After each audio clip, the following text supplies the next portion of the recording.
Whoa, whoa, whoa, whoa, whoa. Do you ever have one of those moments where you think, how the hell did I get here?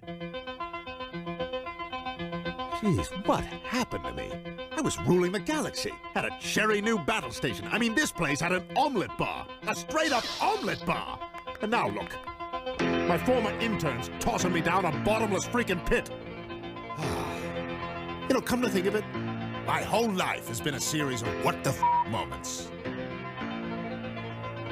That was my out. The voice of U.S. Army, WTF Moments. This is WTF Nation Radio. Is that actually a picture of the Antichrist crying? I like it. It's tasty. This is a public service announcement from C.T. Fletcher. I will not contribute to the pussification of a nation. Get your punk ass out there and work for it, motherfucker. Let's roll.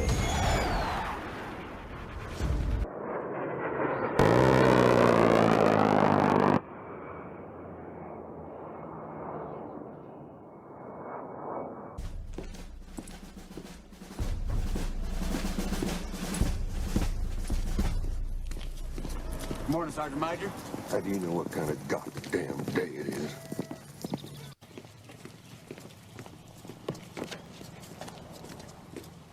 Beautiful morning, Sergeant Major. Are you a fucking weatherman now?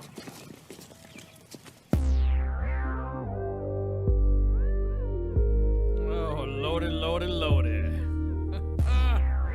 Woo, man. Welcome to WTF Nation Radio's Monday edition with myself, Flat Ice and Flat. God, I'm so fucking, dude, my head spinning. You just want to be me. Oh, man. Let me say that again. You want to be me so much, you're saying my name first. I am the king. Oh my God. Let me say that again. This is WTF Nation Radio's Monday edition with Ice and Flash, broadcasting live from the Function of Center and Excellence on this 5 March 2018. Damn, dude. I'm just kind of blah today. You know, it's Monday. It is truly one of those Mondays. Like even today, knowing that today's my last day for a little bit at my job. And I really didn't have to do much because you don't want to start new projects. It was still a blah day. It's just a blah type of Monday. Damn Mondays. Well, I mean, first off, right quick, did anybody see anybody? Did you watch the fucking Academy Awards? Oh, real quick, because we're gonna have some Hollywood screen dude coming on today. Screenwriter Adam G. Simon. The screenwriter for the movie Man Down and The I watched Raid, a little bit on Hulu. My wife was watching when I got home. I could care less about the Oscars. I love movies. My bachelor's degree is in film. I worked on a movie before. I've done a lot of low budget projects. I love movies. I don't like the Oscars. It's always been one of those like, let's pat ourselves on the back while by contradicting ourselves, being hypocrites, and also telling everyone else how they should feel. And I think that, hey, if you want to use whatever position you want to say your opinion, I got you. But when it gets to a point where it's too much, and according to the latest to the projected ratings, this could be it. But yeah, I didn't watch much. I watched a little bit. And it was boring. Like, even though I had Mark Hamill on there, and I love Mark Hamill, the whole thing was kind of just a little boring. No, I'm hearing you, man. I'm not liking the pandering, pontificating.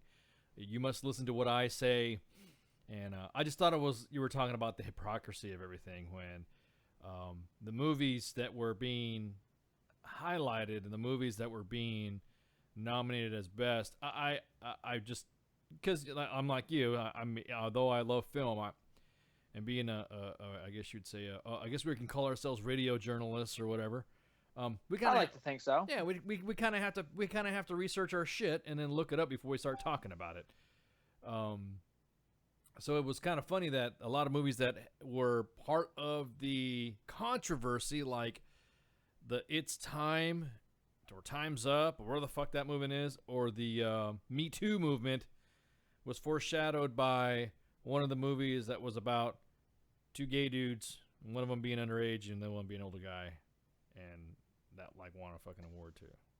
My biggest thing, just from like even before I actually got a chance to watch it, because like I said, today was kind of one of those days where I'm passing off what I can to my colleagues, and I'm preparing, getting everything prepared for me not being there for the next, for about the rest of the month. And some of them was, we're there, the Me Too movement is a big thing. I think it's important. I think Me Too military is important.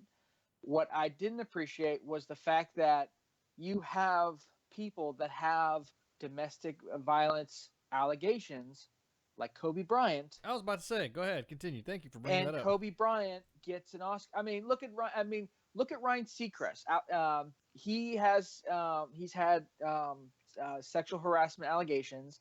And was cleared. I think, and he was cleared. Yeah, was it whoever he works for, E or whatever? Yeah. Did like their own thing, and they said no, these are unfounded allegations. We were behind Ryan Seacrest. I always thought he was gay, so this is kind of a shocker to me. But they gave him hell. They did not. Nobody wanted to talk to him. Took shots at him while they were doing the interview with him. Yeah, they were like, I was like, damn, like, hey, if you're gonna be savage. But then, how are you going to award? And even if because it's not all these actors and stuff are the ones that are voting members, because that'd be a little weird. But still, you have. If you really have a problem with stuff like allegations have been killing careers right now, not proven in the court of law allegations. And when you get up to Bill Cosby having 17 accusers, I kind of think that maybe one or two, maybe someone's just jumping on the bandwagon. And I don't want to say we don't believe people that say they this happens, but when you get up 17, you kind of go, okay, well, this is either a huge conspiracy or the pudding guys just couldn't keep his hands to himself. But Ryan Seacrest, like, everyone's ignoring him. Yeah, I saw some of the show. Everyone's ignoring him because allegations that his own company says, no, we're clear. Yeah, exactly. When NBC had Lauer allegations come out, they dropped his ass so damn quick. Ryan Seacrest, no, company stood behind him, and that's a big risk right now because if these are they can look really bad on a company, but they stood behind him. Got destroyed. No one wanted to talk to him. When they did, they took shots at him. But no, Kobe Bryant, who we already know, he's cheated on his wife or whatnot. Kobe back a bit, but then has domestic violence allegations. Yeah. Yet they're standing and cheering because basketball player. Granted, it's Kobe Bryant. He was freaking magician on the court. I got you there, but still, you're clapping for a guy who's got domestic violence allegations. Same thing with Gary Oldman, won Best Actor. Love him.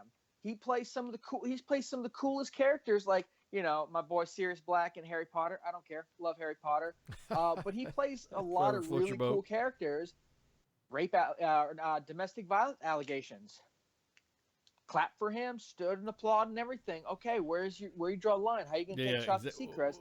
But let those two get on stage and not, not boo him or whatnot. Or fuck, dude, Roman Polanski. Come on, man, that guy fucking drug and fucking got a 13-year-old little girl, drunk back in the day, and then escaped the fucking country to evade fucking charges. And he's getting Oscars left and right in Ascension, and they're like, oh, he's great, a visionary and all that. I'm like, whoa. Me too, motherfuckers. When were you guys going to talk about that? You guys were going to... What about Woody Allen? Yeah, or what about Woody Allen? Yeah. Oh, yeah. Woody Allen's still fucking... Yeah. So you're right. It's one of those things where it's hypocritical. So we're gonna go down the list. We're gonna laugh at some of these fucking people and not laugh at some of these people who should have gotten it or didn't get it. So the best picture was The Shape of Water. That was the movie. That was the Academy Award that won about... Fish sex. It was fish sticks. That's fish sticks. That's the only thing I got from it is a Creature from the Black Lagoon with a fucking heart is what it was to me. It's almost a remake of Splash. Yeah, exactly. Like I saw some on Facebook that kind of had it like but almost scene for scene. It's a creepier Guillermo del Toro, which I love him. Great director. Pan's Labyrinth was badass. Creepy as hell, but badass. And Hellboy 2. You can definitely tell the difference between Hellboy 1 and Hellboy 2 with who directed it. But it's almost a shot for shot with Splash. But all people could talk about was, oh, it's a movie. You know, they have fish sex in there. It's like, Yeah, that's the whole fish sticks. movie. My mom, Yeah. and my stepdad saw it, and they were like, it's a little weird. Yeah, it's like we creature. weren't expecting it. It was like the creature of the Black Lagoon stops and looks at the fucking victim and just like, ugh, how you doing? You know what I mean? It's kind of like that. And except it's a weak male character and a strong female character within the movie. Which hey, I'm all cool for with it. that. I thought I haven't had a chance to see it yet. I've been kind of haven't had a chance to see a lot of movies, but the Fell asleep. Not fell asleep. Yeah. I thought I was the- doing the- I was that doing direction looked really cool. I was doing Like main the- page work. I was in the back. I was that guy that was like, you know, the little dim light in the back of the fucking theater. No, you're not supposed to be recording.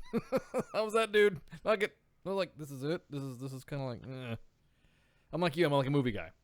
Now, but best actor Gary Oldman definitely deserved that one for Darkest Hour.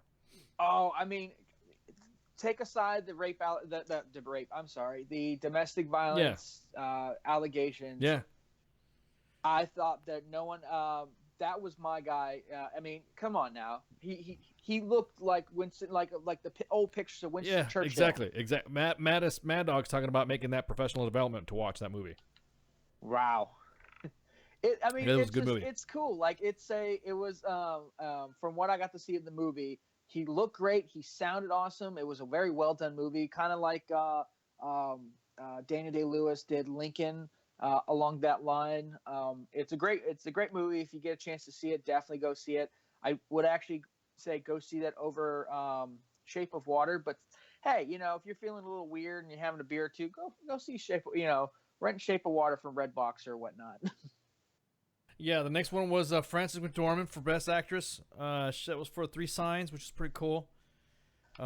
She had quite the acceptance speech. I'll tell you what. Well, Gary Oldman did too. He just said he wanted to thank for being a citizen in this country and everything that America had to offer. I think that was maybe like. He wanted to thank his mom. And he who's wanted, like 90, yeah. He said like 99. He Yeah, was watching from his couch. Yeah, which exactly. Kudos on her for being around at 99. I was about to say, and he was like, he was the only person who was foreign. Aside from Whoopi Goldberg, and there was somebody else in the red carpet. Whoopi Goldberg and another actor and actress. There was three others. I can't. All that just stuck out with me was that Whoopi Goldberg thanked the service members for their service and to be safe out there. And she said that on the red carpet.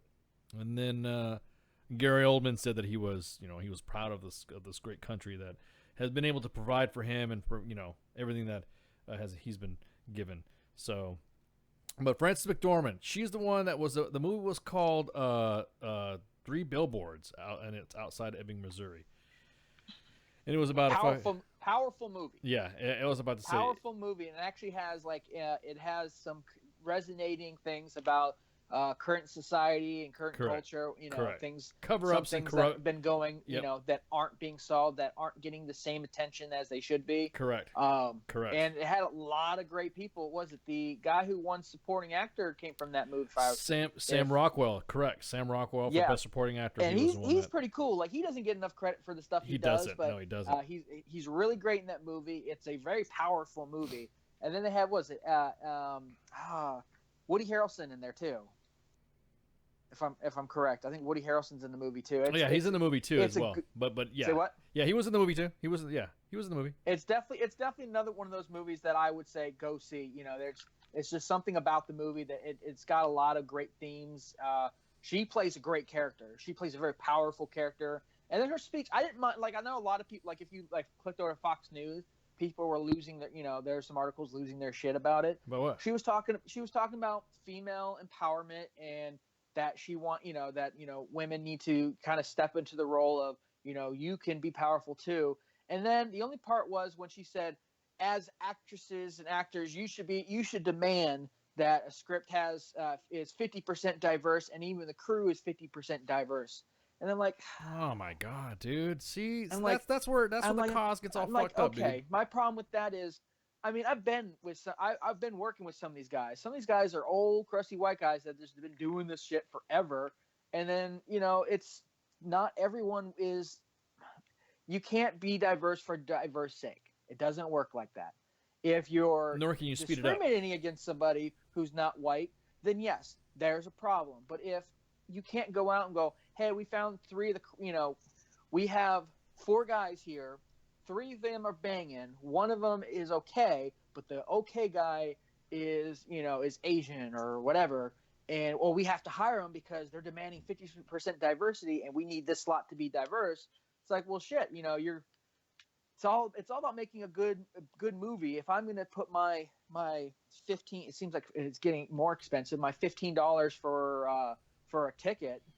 Don't let the movie. I want Don't a let good movie, exactly. Not a pandering fucking event to appease people. Don't you're don't right. need to pander to me. Yeah. I get it. I saw Black Panther. That was definitely was it?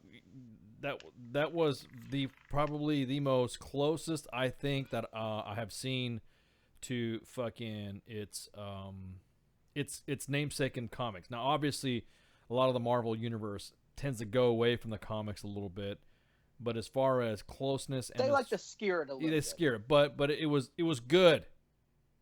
I was kind of surprised I didn't see anything for that.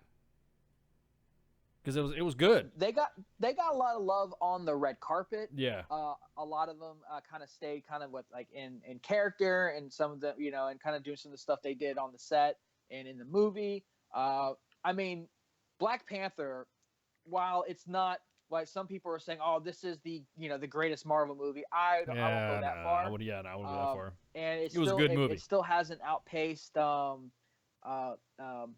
the Avengers, the first Avengers movie, when it comes to money. But Black Panther was a wildly successful movie. It's a great Marvel movie. It's up there, and I love Captain America's my man. It's up there with Civil War and Winter Soldier, which is actually out of the Captain America. My favorite is Winter Soldier. I think that was up there with that one. That's I put the two to that. You know what I mean? So Black Panther is a great movie, and I really wish they would have got more. They would have got more credit. I know Dunkirk pulled in a couple of awards. I think who else? I know Star Wars. I don't think came away with anything. No, what was it going to go down the line? Allison Janney got fucking Best Supporting Actress for I, Tonya. I get it was the movie about the Tonya Harding thing. I didn't know there was a fucking movie out on that. She was awesome. I saw bits and pieces because I was kind of going in and out of the movie theater at the time. Because my parents like to do this whole let's just go to the movies all day and watch all the best picture and whatever playing, and I actually had stuff to do, so I kept going in and out. But she was pretty cool, and according to the mom for Tonya Harding, that it's actually pretty, she was pretty close. Pretty close to her kid. Well, pretty close to the character. I mean, I guess she reminded her of how it was. There's always some extra Hollywood flair and stuff like that. Yeah. They had to embellish a little bit to make it better. The next one, Gods and Generals, was a good movie. So obviously, Gods and Generals is an amazing movie. I have the director's cut. It's 5 hours long. Yeah, exactly. That's a whole fucking history lesson in arguing with popcorn and fucking booze. So the next one was Best Director was Guillermo del Toro. You take away the fifth sex of it. It was a great looking movie. It had great the color. It had great colors. It had the shots were very. You're talking unique. about the general palette. Everything about it is a really cool movie. So I honestly thought he well deserved that one. Next one was Best Adopted Screenplay. This is the one that said "Call Me by My Name." Call me by your name. This is the one. That's the one with the 2 gay gentlemen. This is the 2 gay gentlemen, and one of them was underage. And this is the one that everyone was like, "This is a fresh movie. This is great." And this is whatever, And that is kind of weird in the Me Too thing. That's what I'm saying. That's my whole point. I don't care about a movie. If it's a good movie, it's a good movie. There's some movies that you would probably not even realize that I've seen before that actually it invoked an emotion out of me. But when you're already trying to prop yourself and say that it is this is a movement that people need to be aware of, we need to have an awareness. Meanwhile, look at my movie that's about a 17-year-old boy getting fucking molested by an old guy. Is that how it sounds like some Kevin Spacey stuff. I was about to say, "Call Me by Your Spacey" or some shit. I don't know. Written by James Ivory. Hey, look, man, I'm just telling you. I'm sure it was a good movie, just not my thing. So whatever. This next one that I think was well deserved, Get Out. by Jordan Peele. Yes. Best original I'm screenplay. so glad he won. I mean, because it's the first time a black writer has won this award. It's pretty, it's pretty awesome. And I'm looking. I know a lot of people keep saying, "Oh, we need to get away from there being first." I'm like, yes, but there always are going to be first, Correct. as Well, Hollywood. This movie, if you've not seen it, watch it. It was pretty cool. Like it was a at twisty. first, but some It was people were like, "Oh, it's racist." Blah No, blah blah. And I it's- watched it, and I was like, "Man, this is kind of creepy." It's like, creepy. The whole thing It's was twist. pretty creepy. It's twisty. If you have to pay attention to it, you can't be watching it with anybody who likes to fucking talk to a movie during a movie because there's certain nuances of it. That'd be my wife. And I had to rewind a couple times because I picked up there's really good. It's a very culturally minded movie, and there's a couple times where I had to I was like, I see what you did there. And, exactly. You're dealing with. And I was like, yep. I appreciated the movie. I don't get all caught up when people are like, "Oh, that's racist." Dude, it's okay. No. That's the whole thing. It's okay that you don't have to watch the movie if you think it's racist. Doesn't make it a bad movie. That's what I'm saying. It was talking about those types of racial stereotypes and how everyone looks at it with just no big deal. You know what I mean? And so I would have voted for Obama third time. Love it. But anyways, yeah, I'm sorry. It was. I thought it was good. It was like I said. It was. I'm a details kind of person when it comes to those types of movies. Best animated feature film, Coco. Yes, I haven't had a chance to see it. My stepdaughter saw it. She thought it was really good.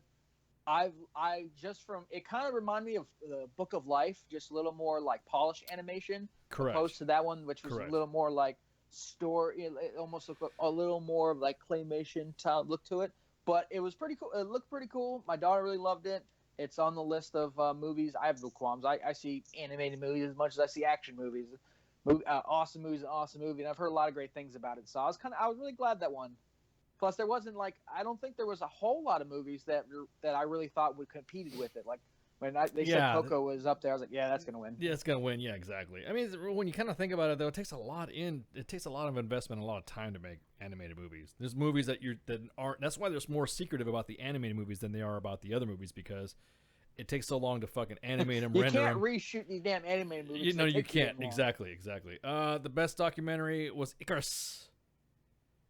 I didn't know about this one. I guess it's That's the movie where they were talking about if I read right, is talking about kind of like Russia and stuff like that. Like, yeah, it's Russian espionage. I didn't get a lot of it, so I may be wrong. There's some scandal. Okay. Yeah, talking about some scandal in fucking Olympics history and shit. Best foreign film from a country, Chile, is A Fantastic Woman. Didn't see it. So I have trouble. I always try to see some of the foreign films, stuff like that. It's hard. I mean, sometimes you don't even know what that you never, because we're here in the U.S. and it's hard to find a good theater that actually plays foreign films because they're far and few between. Yeah, exactly. So I always feel bad. We do a whole competition thing to see you see who can pick the most, and I always feel bad because the foreign films like, oh, I gotta have to guess on this one. Yeah, I mean, I'm not even gonna fucking. You're kind of like, it's whatever. Like, that has a cool title. It has a cool title on that. The next one's Blade Runner 2049 for best cinematography, and that was Roger Deakins, who 20 years prior won the same award for The Empire Strikes Back. That movie was banging. It looked so damn good. I love anything so damn good. Anything that has to do with Blade Runner is badass. I just love the noir, dirt, grit, post-apocalyptic, grungy. You know what I mean? Just I don't know, just the feel of it. That's just that. It had the feel of the first one. It did, but a more with just a little more updated. It had that grit. It had that cool futuristic, futuristic grime, but it was still a really good movie. Ryan Gosling really did a great job, and it was cool having Harrison Ford in there. Yeah. And I was worried. I mean, I don't like. How do I put it this way? I don't say I don't like. I have trouble when people. I always feel that Hollywood is getting a little stagnant like they're running out of ideas, so now they're doing sequels to movies that they should just left alone, or they're trying to reboot it. But I've noticed that we're kind of moving away from the reboots, and they're like, okay, reboots aren't really working out too well. I think Ghostbusters was the last big reboot, and they're like, maybe not. Even the new Mary Poppins movie that you got a kind of a teaser trailer for during the Oscar is not a reboot, but more of a sequel. So a lot of people are doing that. But I tell you what, Blade Runner was pretty awesome. That was worth the money. You think so? Yeah, Blade Runner was worth. I mean, it's on the list of Blu-rays I'm going to buy, and I tactically acquire a lot of my movies. I was about to say, I deployments and stuff like that. Yeah, but this is one of those where I will pay. Yeah, I tactically download those too. I mean, I actually, anyways. The next one is best design winner. Costume design winner was Phantom Thread. Designer Mark Bridges. I don't see that. No. I did. I know it was Danny Day-Lewis's last movie. I didn't I never got a chance to really get into it. I never really got a chance to understand what it was, so I didn't see it. Like, it wasn't something that jumped out where I had to see. Like, I'm a big film buff, so Darkest Hour was something I really wanted to see.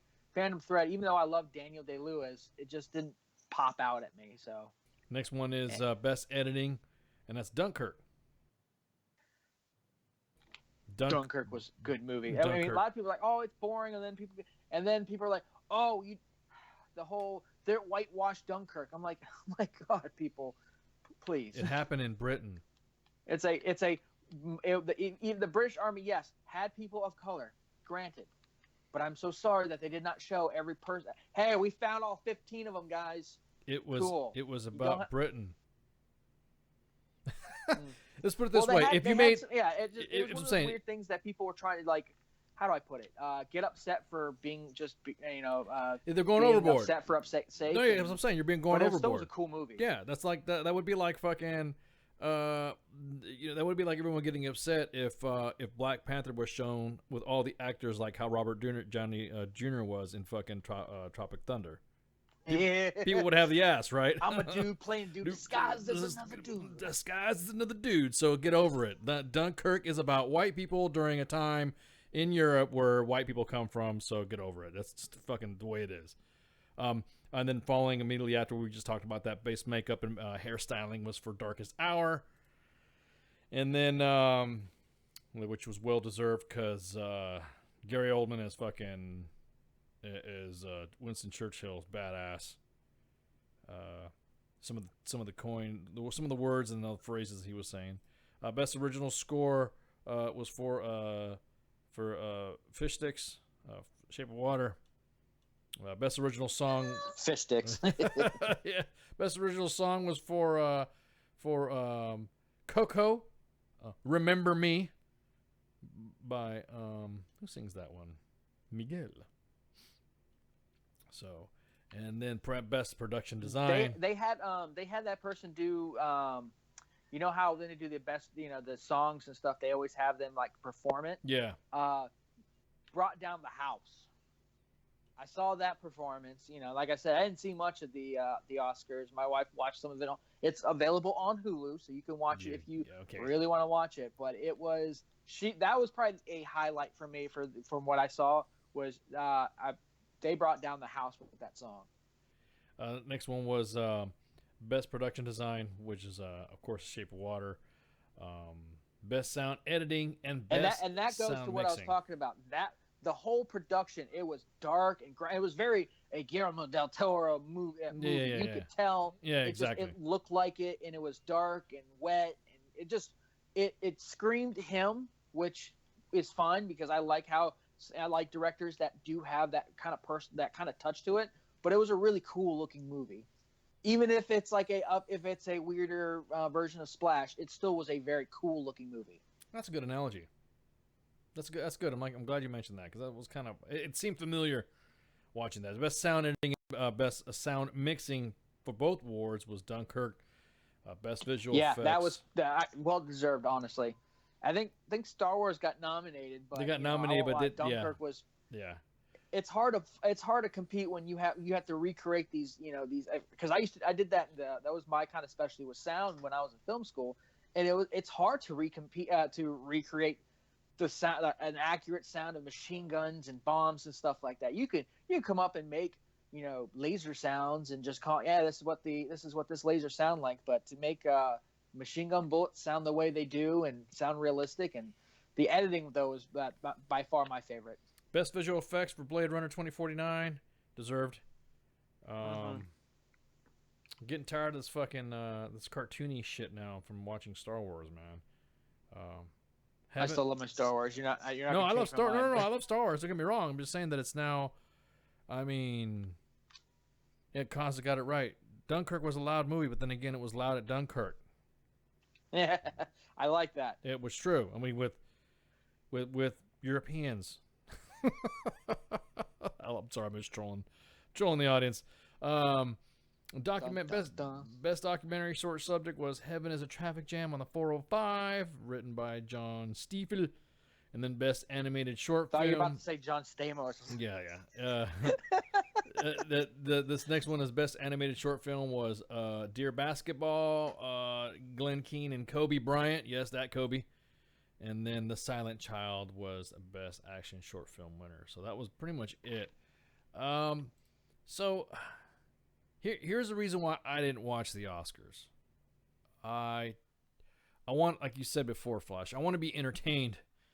I want you to get a story, write it, get with some other people, and they can help you write it, and then get with some other people to help you film it, and then get with some other people to get what you think the vision from pen to paper to screen, so it can invoke, like I said, it can get that emotion out of you. Give me that, get that emotion. I want to feel a movie. When I watch a movie, I'm like, even if it's like a depressing movie or a fucking, you know, an action movie, it's like you want to get pumped, or you want to get like, oh man, fucking that movie made me butthurt, or it's a sad movie or a love story, whatever.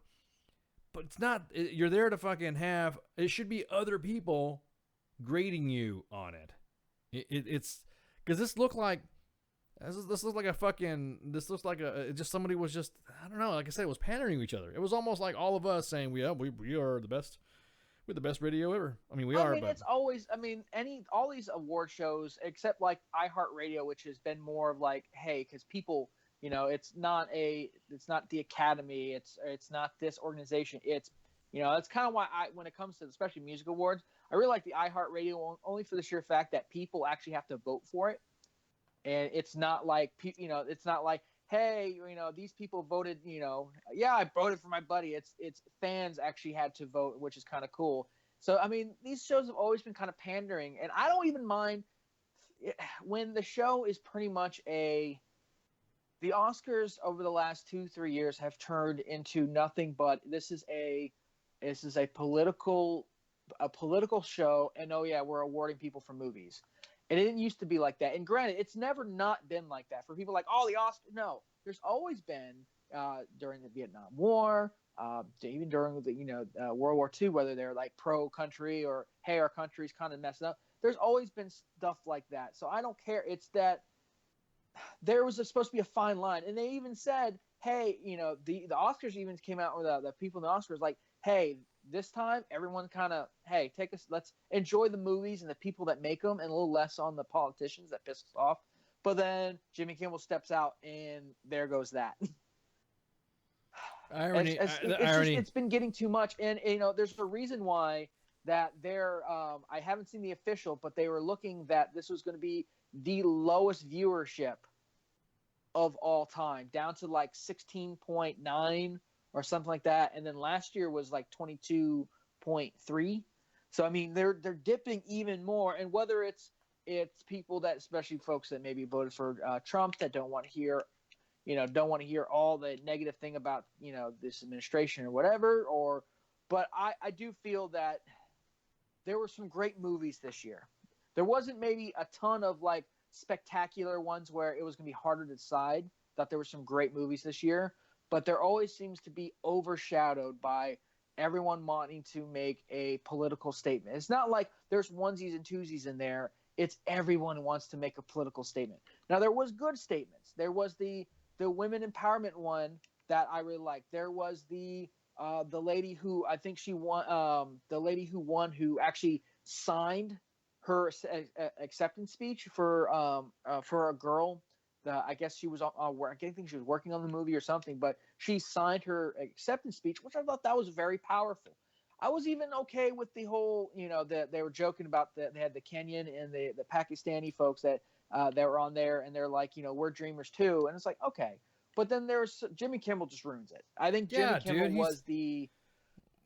I thought the I missed the man speeches show. were pretty tame, opposed to last year when it comes to political stuff. But Jimmy Kimmel does what Jimmy Kimmel does. He gets on there, acts like the world is on his shoulders and he's the savior, and does nothing but. He immediately started off going, "Hey, this is show we're going to be about positive, this, that, and the other." Immediately starts attacking Mike Pence. Now, Mike Pence is not my favorite person. I like him better than Donald Trump, but still. It's like, dude, what are you talking about? How are you going to say, hey, we're going to be about positivity, and then you're immediately going to start throwing shade at folks? Enjoy the movies, but it's Jimmy Kimmel. If he's not crying on TV with a kid, then he's not having a good time. You mean if he's not crying on TV about his kid? That's my thing, dude. It's like you're everyone's starting to throw kids and starting to throw the argument of kids within the limelight, but then get mad when you fucking. I mean, I always joke around about Baby Eyes being a terror, but I'm not going to use him as a prop for anything. Baby Flash is a terror. Yeah, but I'll say it out loud. Yeah, but we're not going to use him. But Baby Flash is a terror. Yeah, but we're not going to sit there and say, oh, well, it's because of the president that my little guy is not going to be doing this, and my little guy is not. You know what I mean? So. Yeah. No, I'm sorry. It's. And then there was Common did a musical performance where he called out the NRA and Donald Trump. That's fine and dandy. I think people are just getting tired, and the problem is they're losing a lot of their audience, and not just the folks from California. They're losing their audience across the country. Nobody wants to spend 3 hours, and they're saying, "Oh, it's still one of the most watched, award shows." And like, of course, it's the Oscars, but you're losing people because it's too much. Yeah, that's what I'm saying. Was it really watched? I mean, freaking. They still had something like 22 million viewers, even if their points were down to 16, which is it's on the very, very, very low end. But I don't know. They're either, it's just like with the NFL. You're either going to have to make adjustments to combat your lack of viewership, or you're just going to have to suck it up and weather the storm. And the NFL started changing the thing where they're you notice that near the end of the year they had a lot less folks that were taking a knee or making as big of a statement on the field. And the Super Bowl, and the Super Bowl as well. And the Super Bowl as well. That started happening near the very end. Yeah, and the Super Bowl too. They were like, "You do it, you're gonna get fined beyond all belief." Even if Fergie is fucking up the damn. The NBA All-Star Weekend, which has been losing viewership for a bit, was really cool, except for Fergie. Like, I watched it. The dunk contest was off the hook. Even the game was a little more, and it had a little more energetic. It was a more fun All-Star game, but Fergie killed. Fergie just started off like, when you get all the players just laugh, like trying not to laugh and be disrespectful because they don't want to get fined, you have a problem. Yeah, well, yeah, I would just rather, yeah, that'd have been. Oh, breaking news! Fucking Florida just passed. Florida just passed a law, just passed through their little bills there, I guess, through the House, raising the weapons age purchasing from 18 to 21. Really? Yeah. So it's just in. Just wow, in. That's big breaking news. Holy crap. That's just in. So yeah, we'll stay on track on that, guys. If you can, just scan the webs for me, because it just popped in one of my feeds, which would be a big fucking deal if they pass that. Anyways, yeah, I didn't feel, I don't know, movies just don't feel it anymore. I mean, Jimmy Kimmel from The Man Show was fucking hilarious, and that was it. There was, and then it faded off, and then there was no issues with that. But no one talks about him having fucking women jumping up and down on fucking trampolines and bikinis. Not that I was complaining, but I'm just saying. Not 'cause I was complaining. I think I was like 12 when that show was on. Yeah, well, It's like, I wasn't. Thank you, Comedy Central. Yeah, I wasn't. But I'm just saying, I wasn't. It was just a few years back. But everybody was like, "Oh, well, are we gonna say that's what? You know what I mean? Like you were saying, it's like that fucking hypocritical. Look, I just want to watch a fucking movie now. I just want to go. I just want to see a TV show. You know, if you, like you said, dance for me, monkey. Fucking show me, fucking, you know, entertain me. You are supposed to entertain me. And I mean, the Oscars have always been pandering. It's them having a good time and celebrating their awesome achievements of making some pretty spectacular movies. It's always been like that, but it's just, it just, you know, for the last couple of years, it's just been. It's less about the movies and more about them having a chance on national TV to make a stand, or you know, or to decide this is the day I'm going to go after this person or that person. And you know what?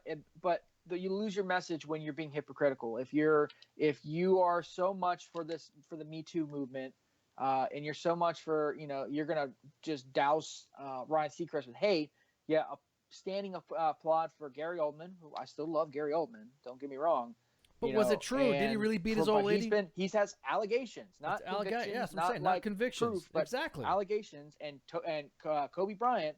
Then then what is it about? Honestly, is it just about the people at the time, or what? And see, that's what's been killing me about these award shows recently, is that, you know, we're being hypocritical. You know, you kick out Harvey Weinstein, good. Apparently, he's only the second person to be ever kicked out of the Academy, whatever club that is. You know, only this, and the first person, and my wife told me this was, and they Jimmy Kimmel made a joke about it. The only other person, I guess, gave a script to his neighbor one time and ahead of time, and there was a whole kerfuffle. I don't know when this was, but you know, it's cool stuff. But you do that and you vilify the guy, which rightly so. He's a like nasty person, but there was recorded stuff with him though. There was some motherfucking recordings out of that shit where he was trying to force a girl with him in the fucking shower and all that. So with that, there's no really an excuse with that shit. Pooks just said that it was the same people that were screaming about the Second Amendment and guns and all this other shit were the same ones that. Did you see those guys in full kit with dogs walking in front of them? Like they were, you know, I don't like to fight arguments with you know, like, oh, you're doing this, but that's one of those guys, like, look guys, if you have guys with you know, and they're like, well, they're police, they're supposed to, like, well then you know, it's, I don't know, it's just you say one thing, yet you have all these armed guards. You know, if you fight the good guy with a gun narrative, which is fine. Now, not every good guy is going to. You know, there's an article, I think it was Washington Post, that that was talking about, you know, even a good guy with a gun, not everyone's going to have the courage to run towards the fire, and that's true.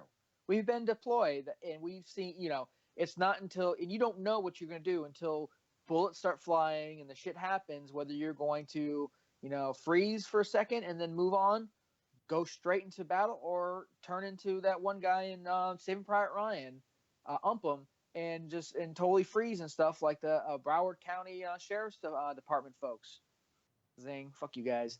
I mean, you don't know what's going to happen, but there's your good guys with guns that are trained, like most people, a lot of people are, go, you know, do different types of training. Not everyone does, and I highly encourage, if you're going to own any kind of weaponry, you should be going to the range every so often and keeping up with your skills, because they're perishable. But they totally trounced around. I mean, it wasn't like they were plainclothes just kind of sitting out there, you know. Oh no, they were in full tactical gear, man.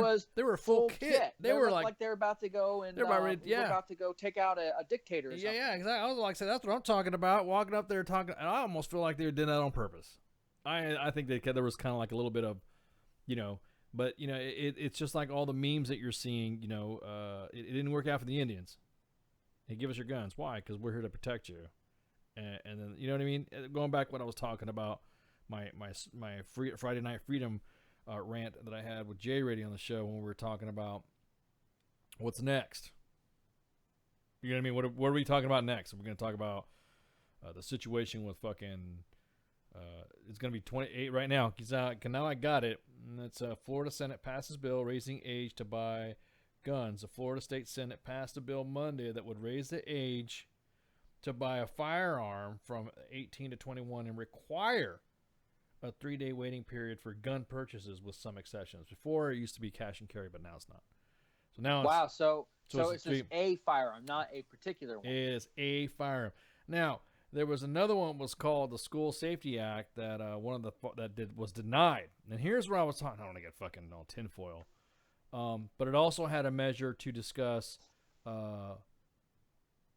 fucking mental health and mental health medication issue, and that bill got shot the fuck down. Like, immediately. It was a school safety because I really think that we're scared to confront, because we've had a culture of everyone saying it's okay, here's a pill and we'll fix you, or here's this and we'll fix you. It's okay for you. Here's a trophy for everybody. And now we're about ready to unpeel the onion, where we realize that it's almost like, I don't know, it's kind of like that. I feel like it's oh man, I'm really sounding tinfoil. It's like you're walking around and everyone's like a zombie or like in the fucking zone, but everyone's saying, here, Ice, take this pill and you'll feel better. But you're the only one that feels like you're fucking sane, if that makes any sense. And no, Ice, you'll be good. Just take this pill. Don't tell everybody that they're fucking stupid. Don't tell anybody, because we have a pill that'll make you feel like a winner. We have a pill that'll make you feel undepressed. And guess what? You'll be okay. But I don't want to be okay. I want to be myself. No. The government's telling you we can help you be yourself. No, don't give me the pill. And then next thing you know, they gave me the pill, and then I'm like, hi, my name is Ice, and I feel like I'm great. I feel like I can do anything. You know what I mean? It's like a bad Twilight Zone episode and shit. They don't want to discuss fucking mental health at all. Well, they're trying to get there, and I understand, because Florida needed to act. Goddamn, bro! This was twice within a couple of years that they've had mass shootings. Yeah, but and they needed to act. But dude, every time I hear about fucking, I always go to Chicago, Detroit. I always go to the big city states that have murders and fucking and fucking shootings and all that shit every fucking day. Every fucking day. So if you were to get a fucking weekend up of fucking shootings within a month, imagine that. Just think about it. In Chicago, there was an equivalent of a school shooting just about every weekend. Nobody says shit. You have to think about it this way, though.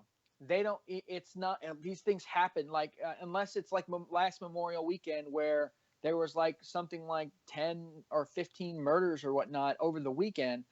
A lot of this stuff, unless you live around the area, goes unnoticed because it's not a big splash event. Yeah, and don't take me as I'm being callous, but I'm being serious. A big splash event like a school shooting. So those get the attention, and whether you want to believe is because there's white people that mostly got shot up. It is. That, you hit it on the head. Well, that's true. They're saying that's why I got more media coverage opposed to all. And what's going on in Chicago and is scary. This shouldn't be. Somebody should do something, and they're not. And it's. But I think a lot of it. But they're acting on these school shootings, and I'm okay with the 3-day waiting period. I'm okay with. Like, that's not even, like, honestly doesn't even faze me at all. Now, but here's the thing, and a lot of people brought it up, was I'm okay if you say, hey, AR-15 style semi-auto rifles, sporting rifles, 21. I can, and we talked about this, I think it was last week. I can dig that. But now you're saying, but they said all weapons. That means they can't have a shotgun. They can't buy a rifle. I mean, hell, my cousin, as soon as he was old enough, bought his own, mowed lawns until all get out. Yeah, they bought his own hunting rifle. You gotta remember that too. With my uncle all the time because think my about, uncle said, "You're a man, but you could buy your own." Yeah, but think about the largest cash crop of mental health issues are what? Mostly youth and old people. Those are the largest cash crop that are perpetual cycles that are always you're always gonna have youth and you're always gonna have old people. That's why the medical business does fucking great. That's why the psychiatric business does great. That's why these fucking big pharma events with these guys fucking making you fuck one pill to feel another pill, and then a pill to go fuck because you're not feeling good about fucking and not fucking. So here's a pill to make you feel like you want to fuck, and then here's a pill to help you fuck, and then here's a pill because you felt bad about fucking, and then here's another pill so that way you can eat after fucking. You know what I mean? That's basically what's happening right now. And then if you're But my problem is if you're telling people you are not, at least in Florida, you are not prepared at 21 to own a weapon, then sure as shit you should not be voting. Bingo. And sure as shit you should not be that's buying, that's you know sure what as shit should not be exactly that. And I'm gambling or glad buying yep porn. exactly that. And matter of fact, and if it's the maturity level, see that's another thing too. Why the youth sometimes are fucking stupid when it comes to this shit. I'm not saying that I was fucking all smart and bright when I was a kid, but what I'm saying though is that these are gonna have consequences that are gonna cause second and third order effects to the point where I do support a bill with. Now, okay, kids, if you want this to happen, and I'm using their logic. Listen to what I'm saying. I'm using their logic by saying, okay, using your logic, that means you are not mature to have a gun, then vote, then drive a car, then have a license, then pay for your own place, then go to school, then, you know what I mean? You start opening a lot of things to where now... If you keep calling yourself a 19-year-old kid like they have with David Hogg, they keep calling him a kid as he's 19. I'm sorry. My dad called me a man when I turned 18.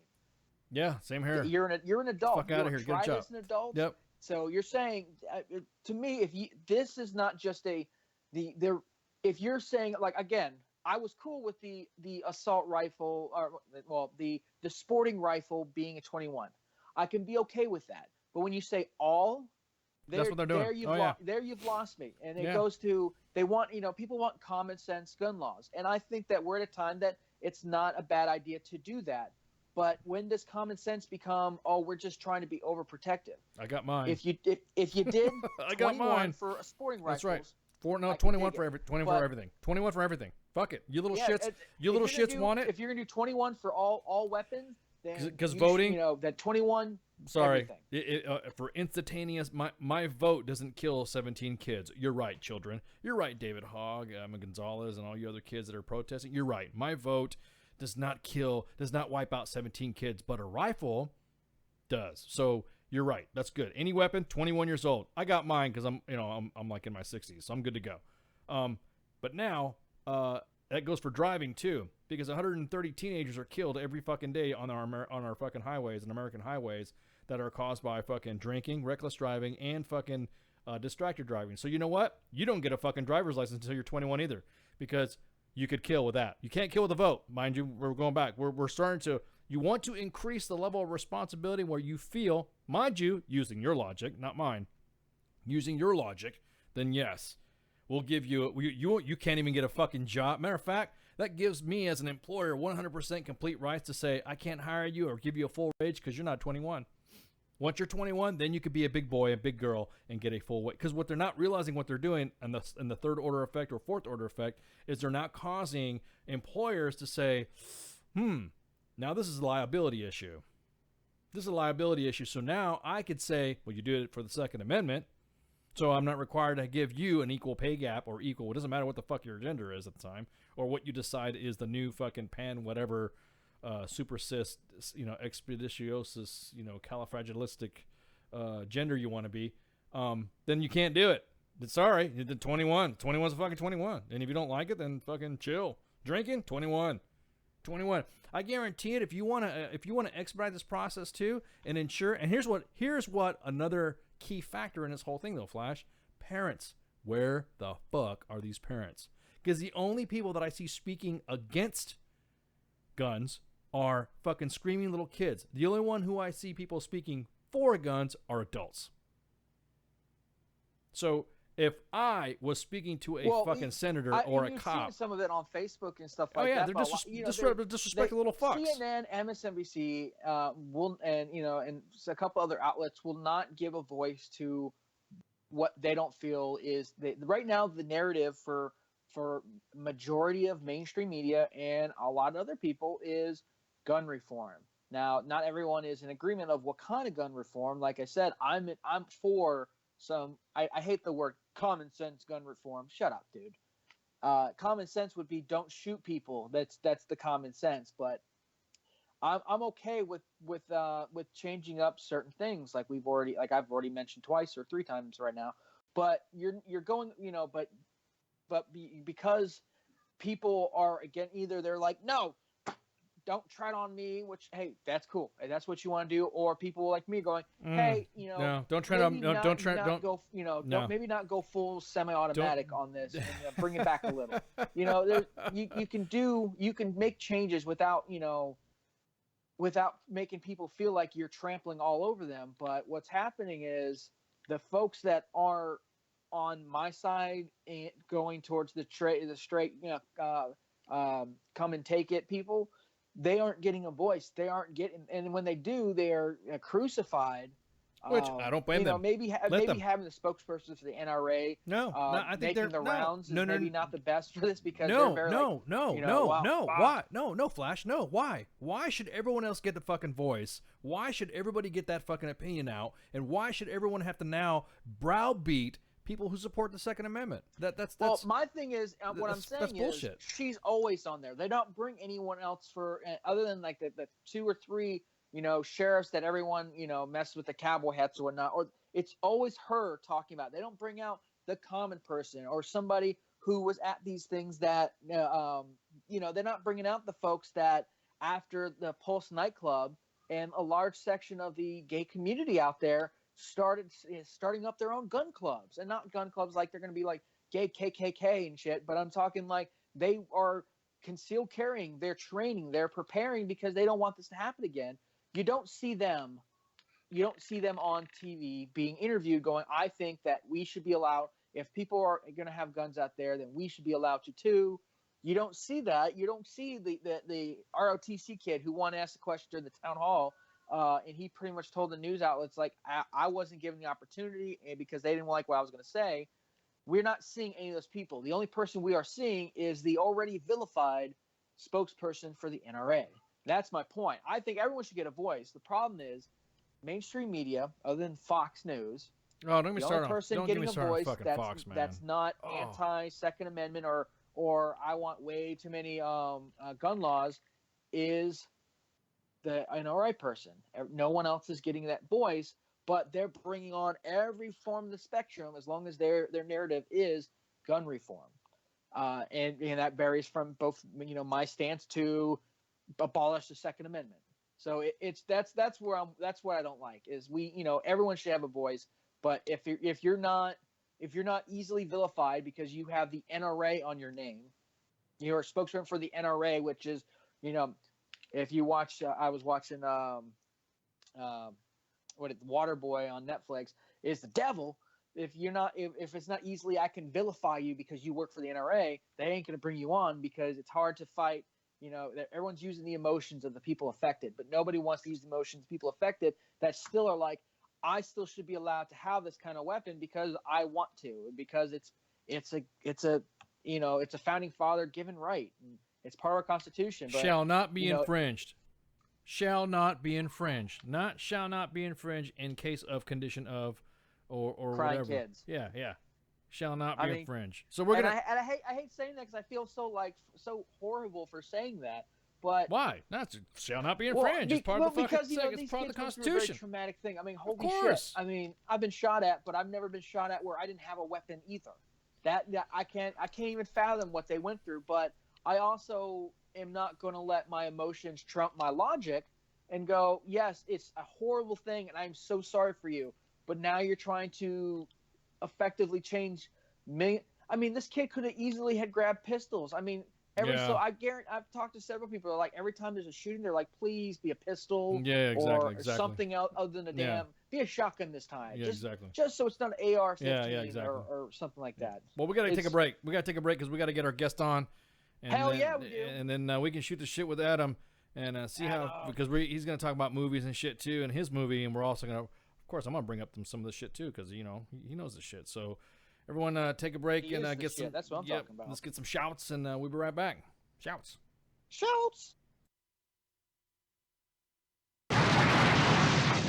Well, that hit the spot. To be or not to be? Not to be. The Iceman cometh. Well, it definitely is all about the visuals, although pretty sure it's illegal. This station is now the ultimate power in the universe. I suggest we use it. The voice of U.S. Army, WTF Moments. This is WTF Nation Radio. I find your lack of faith disturbing.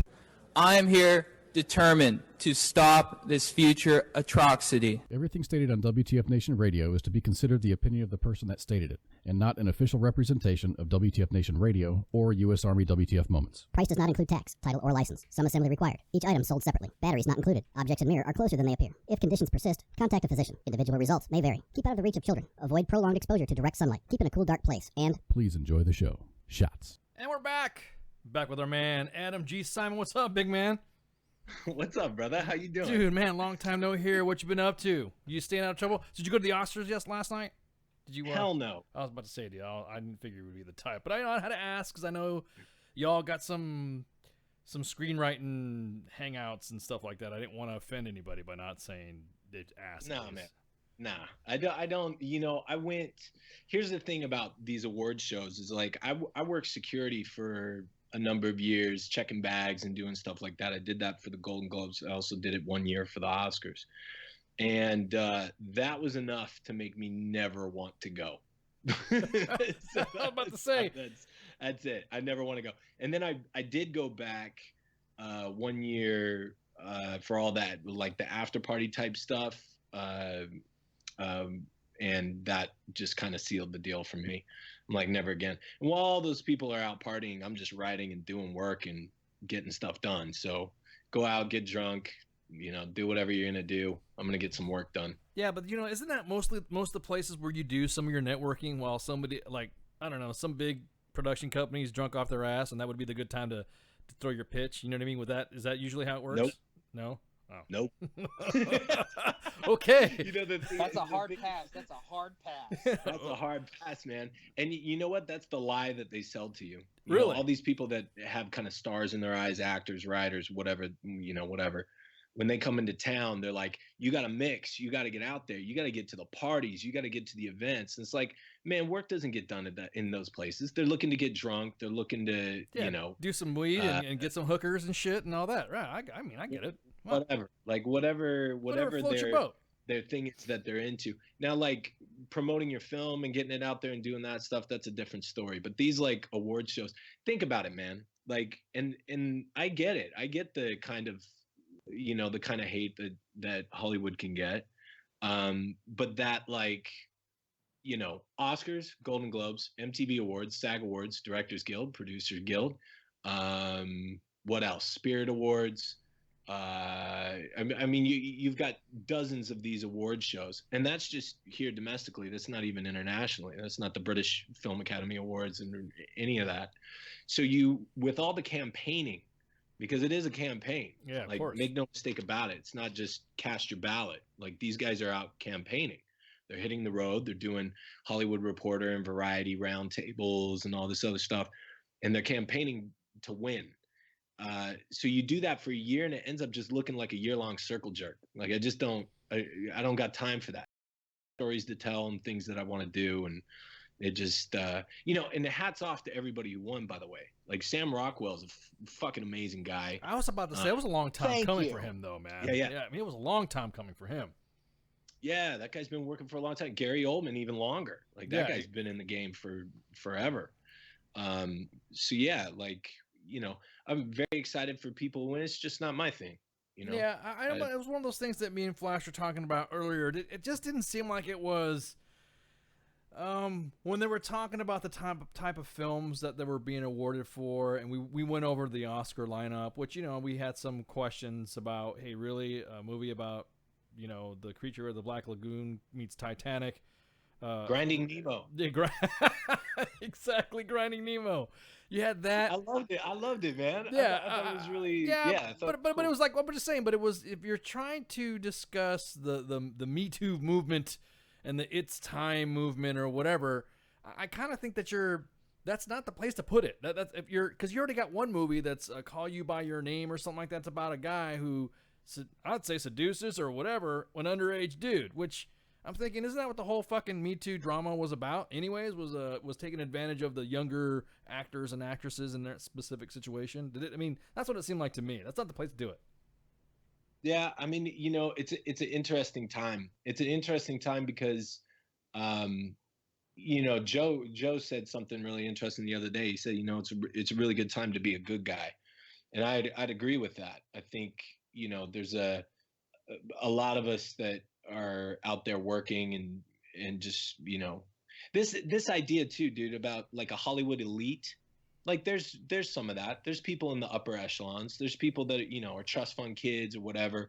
You know, their parents financed the first 3 films that they were in, or, you know, shit like that.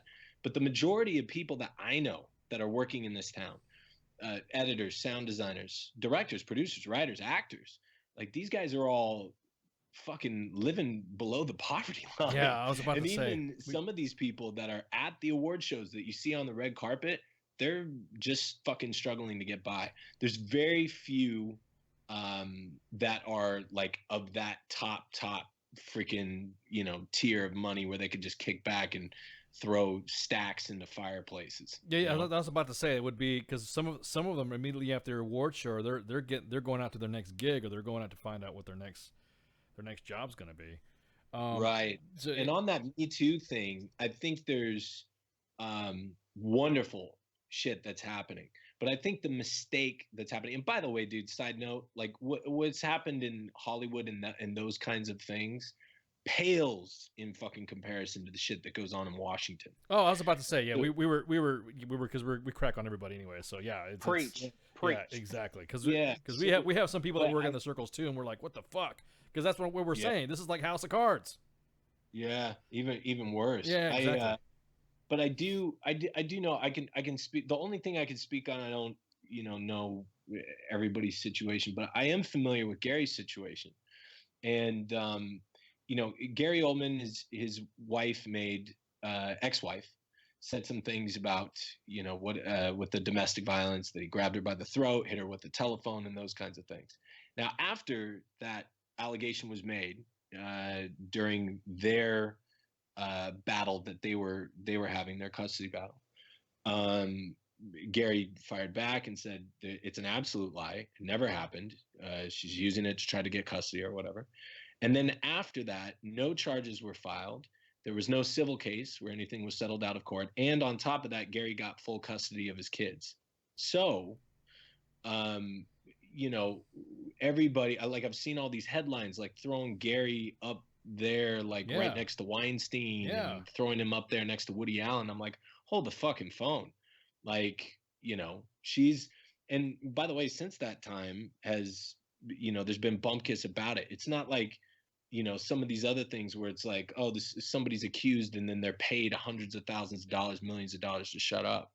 Like, she said something, he denied it. He was given full custody of his kids. There was no civil case after that. There were no charges that were filed. That's a feat in itself for a man to get, unless the mom is in jail or addicted to drugs. It's really hard for a man to do that. That's a conversation for another time. Yeah, man. To say. I mean, I've been through that. I know there's a lot of people in this town that have been through that. But yeah, so I would just look at, there's a lot of kind of overcorrection, and that's fine.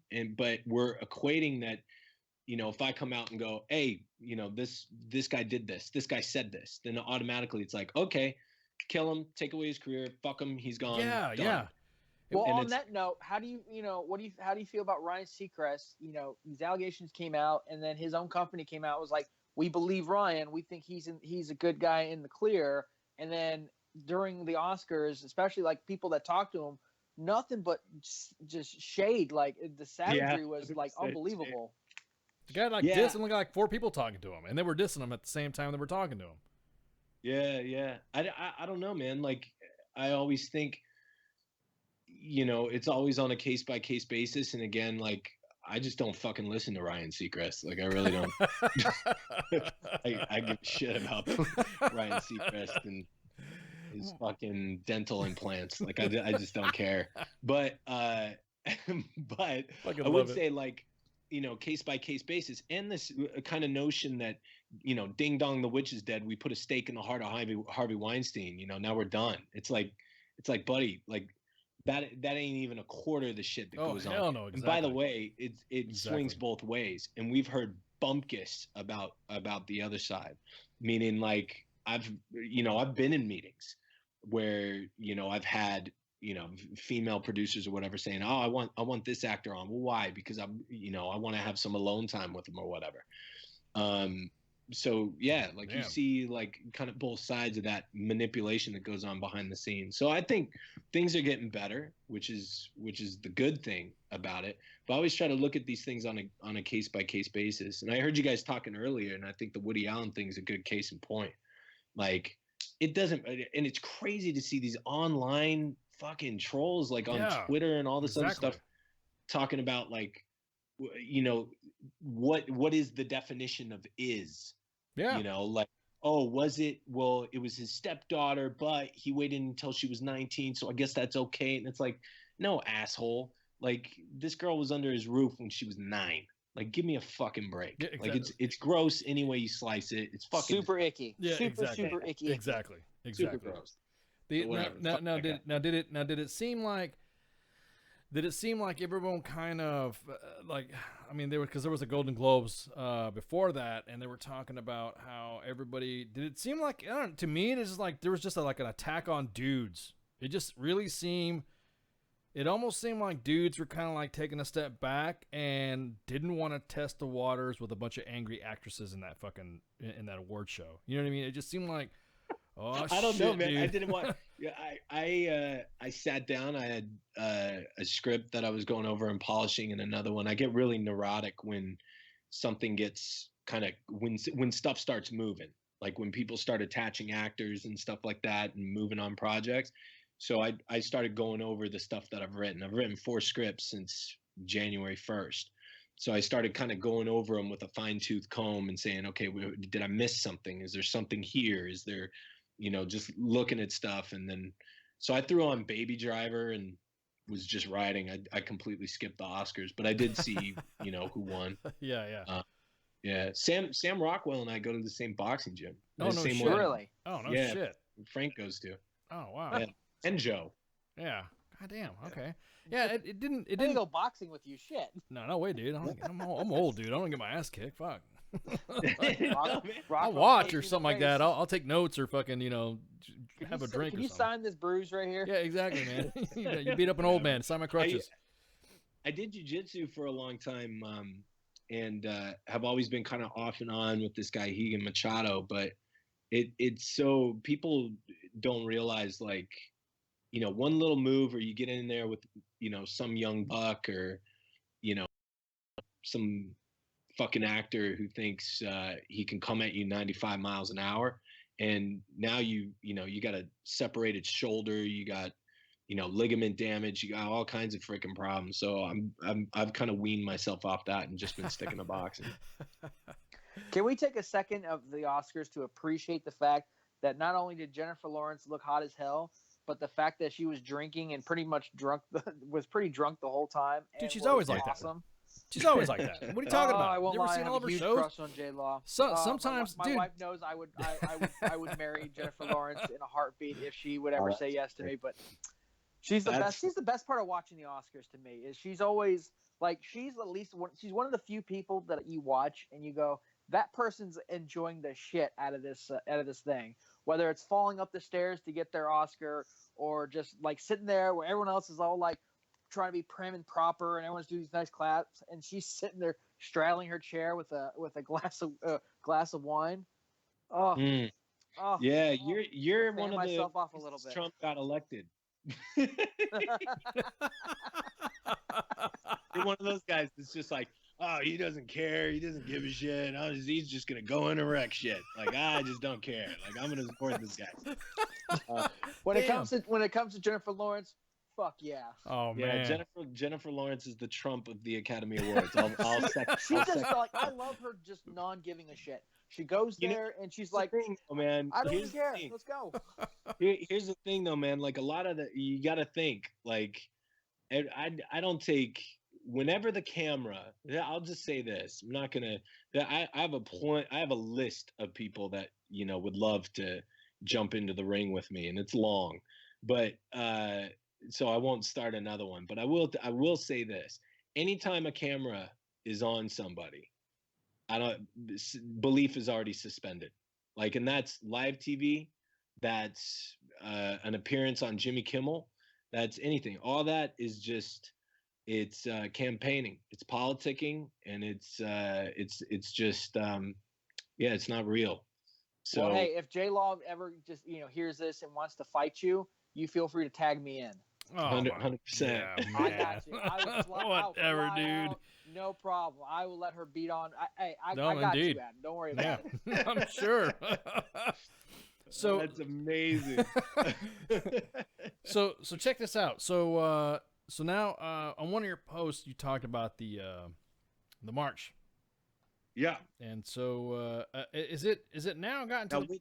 Now hold on a second. Which march? Because everybody's marching. We're talking about, this is the one that you posted a while back. He's got a point there. Yeah, that's true. That's true. Yeah, he does. He's got a march. The March 24th one in DC for March for Our Lives for the kids. Correct. So what's your part in this, or are you just saying, yeah, hey, look at this, check this out, listen up, it's not everybody, or what?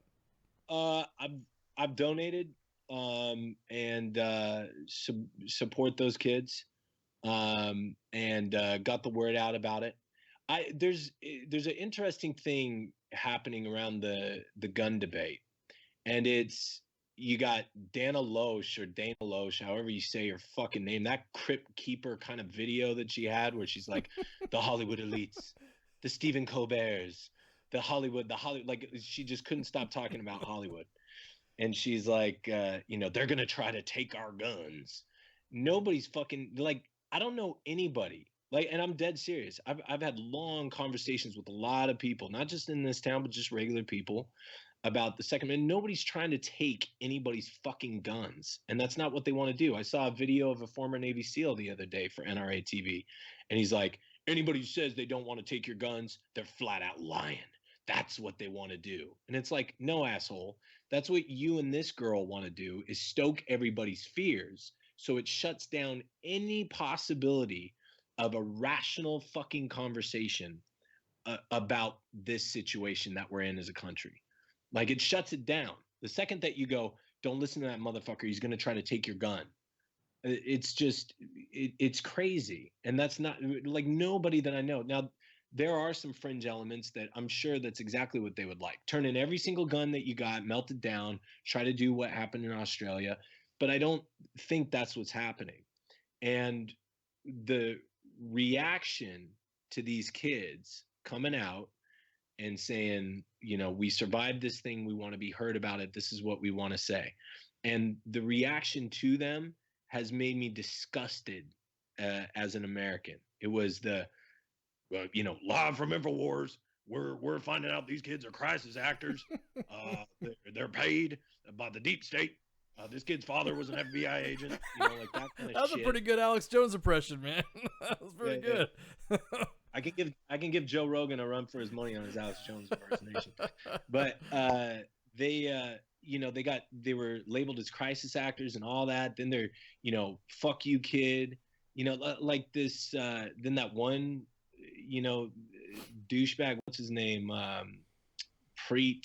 I can't remember his name. But that dude, this right wing kind of pundit guy says, the worst news these kids got since their parents told them to get summer jobs.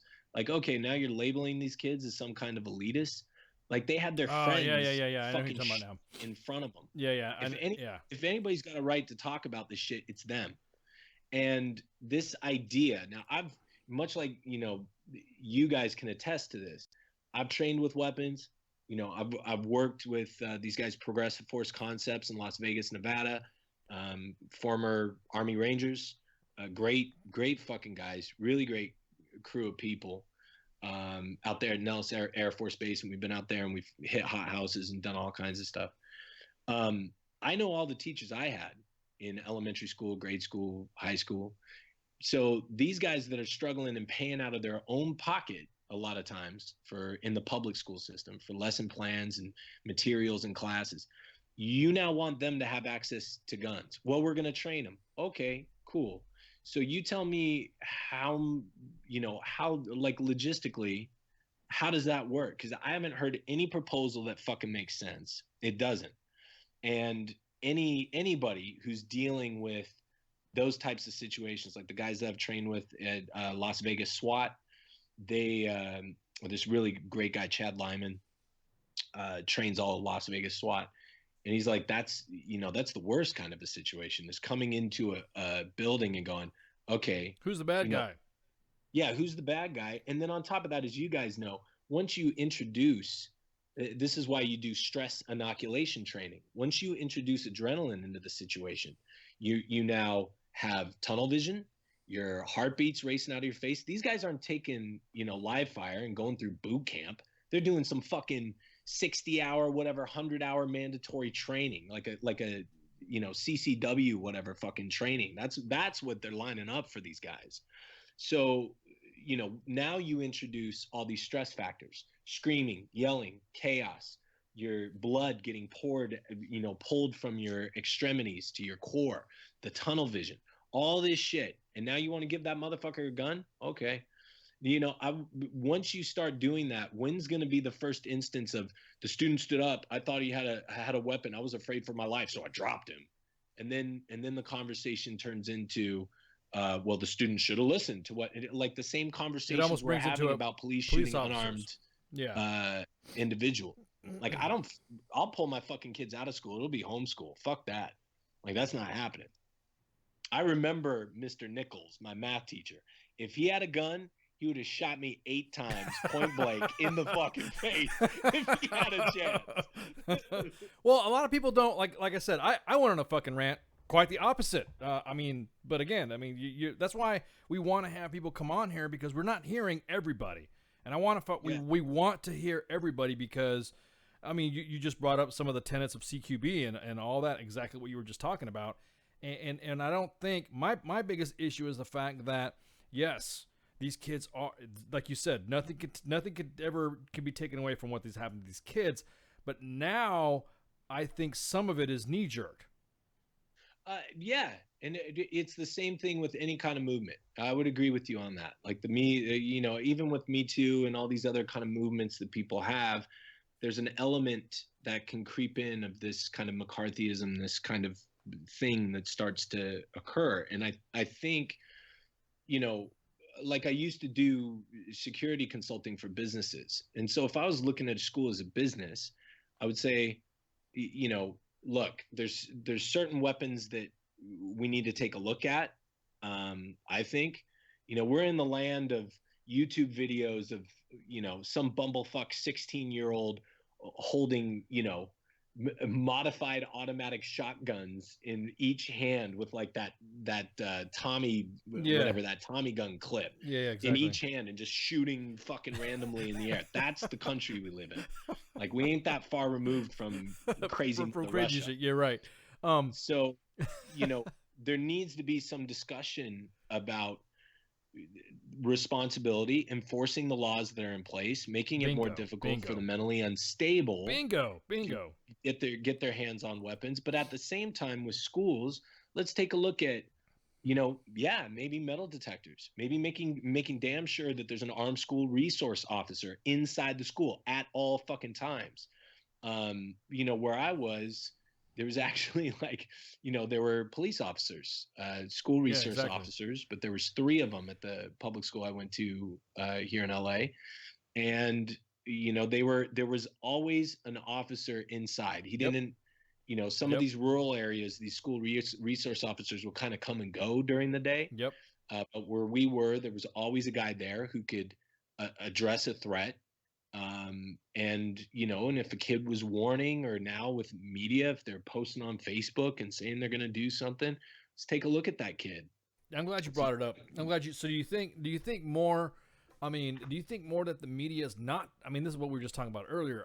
I think personally that the media just seems to be shying away from mental issues. Like, they don't want to, it's almost like the gun is a lot more easier to talk about because it's instantaneous. It happened. But the mental issue, it's almost like nobody wants to talk about it. It's almost like nobody wants to say that maybe there is something wrong with your kid. and you know what I mean. Nobody, I don't think anybody wants to say that. Yeah, you're right. I mean, on one side of the debate, they got people saying we have to look at our souls. We have to pray.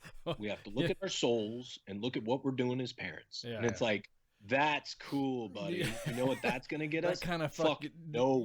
Well, that kind of left the train long fucking time ago. Now, like 30 years ago, it's a generational thing. So yeah, go ahead. The media sucks because we can't have like an honest debate about it because all they're going for is ratings. So they're gonna get the craziest motherfuckers to come on there and debate the issues. And really, I mean, I understand the tourniquet approach. It makes sense in the sense of this kid was a mentally unstable kid. He had made threats. He openly had made threats on numerous occasions. The local PD was aware of him. Federal officers were aware of his kind of demeanor and threats he had made and shit like that. And all the students were, but there was nothing they could do. Like there was nothing they could do. So what do we need to do to make sure that we can report people like this?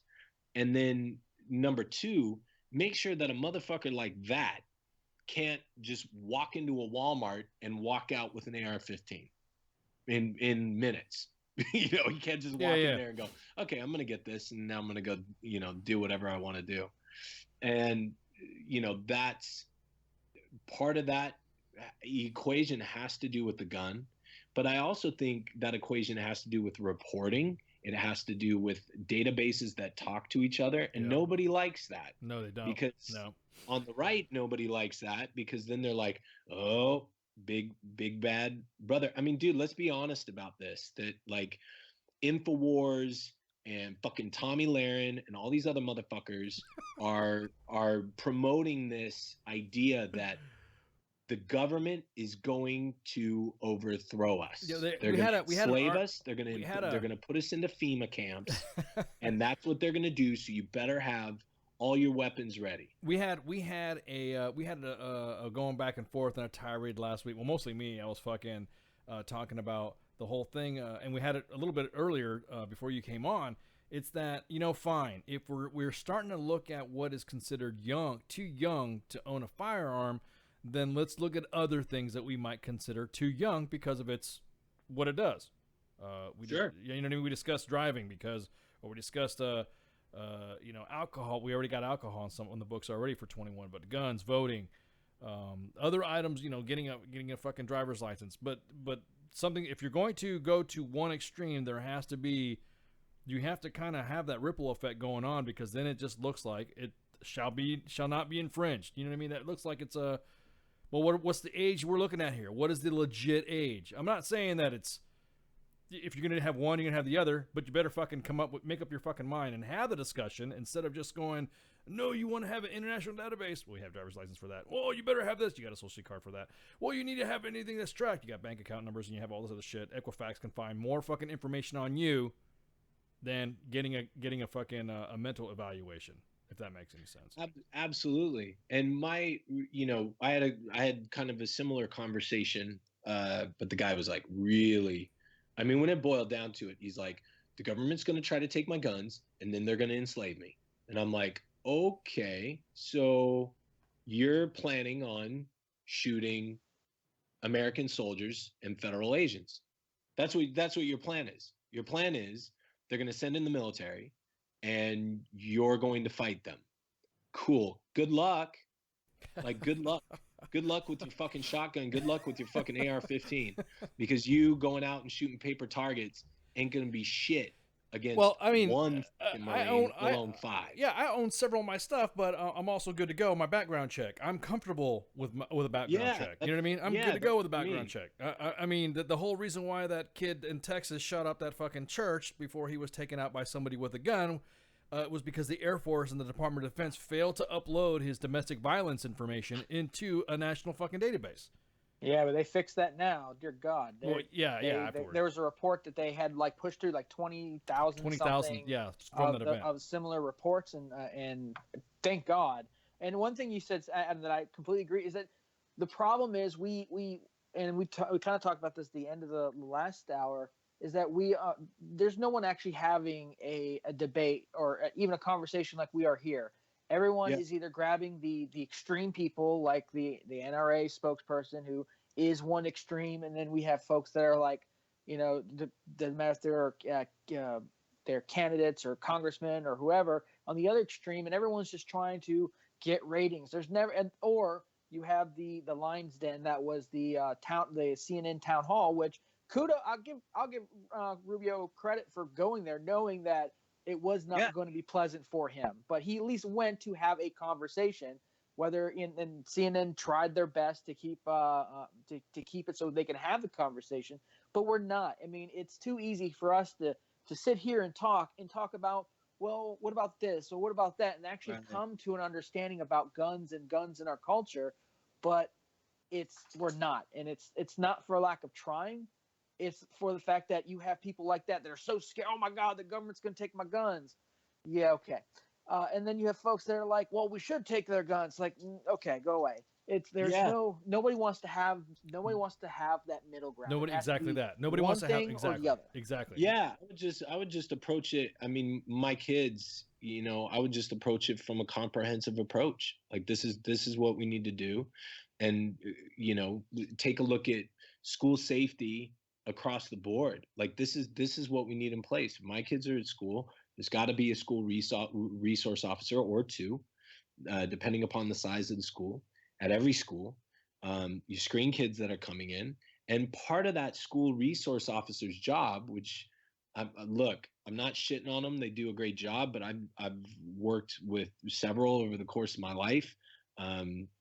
Like I'm a man who's worked many different jobs over the course of my life, and most school resource officers are doing a lot of like, hey buddy, how's it going, and just kind of engaging them and monitoring things, engaging the audience. It's a glorified mall cop. But if they were actually involved, doing due diligence, looking at monitoring kind of things, doing that kind of school policing and community policing, what we used to have of walking the beat and talking to people in the community. But in this case, they're walking the school, talking to students, interacting with students, finding out, threats and assessing different things as they come through, meeting with school leaders, doing all those things that actively engaged school resource officers should be doing. And then, let's talk about metal detectors. Let's talk about that. And let's talk about, reporting and some things that not only parents, but students and maybe even school counselors or administrators can file with a police department that immediately will enact some type of, okay, we got a dangerous individual. This person's mentally unstable. He's made threats. Does he have access to weapons? How is he going to get that?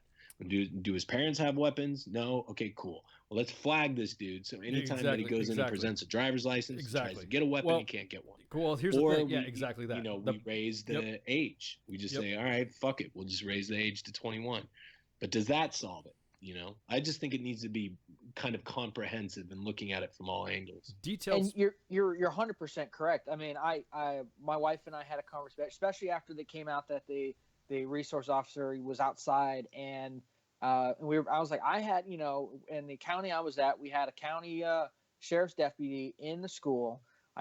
This guy was the kind of guy that you're talking about. He was hands-on. I mean, there wasn't anything going on in the school. He had prevented a couple of things, including he stopped the stabbing right before it happened because he had been tracking this. He understood that there's going on problems and was able to stop this kid and get him the attention he needed. Gave me my first ticket too, son of a bitch.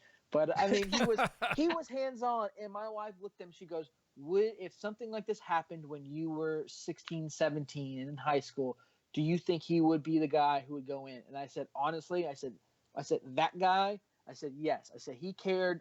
He cared too much about us, about the kids, to not do that. And I think you're right. I mean, it's not a glamorous job. Being a resource officer can get kind of boring. Maybe you do shifts or whatnot, but you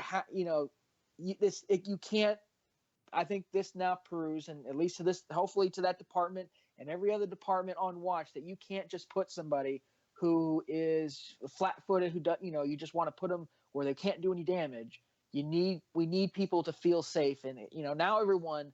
I guarantee after that happened and all the stuff that's coming out about that sheriff's deputy and about that department, a lot of people are looking at their resource officers going, are you the kind of guy who's going to come in here if something happens and try to make a difference? And I'm pretty sure there's some departments that are maybe rethinking who they have at these schools or not.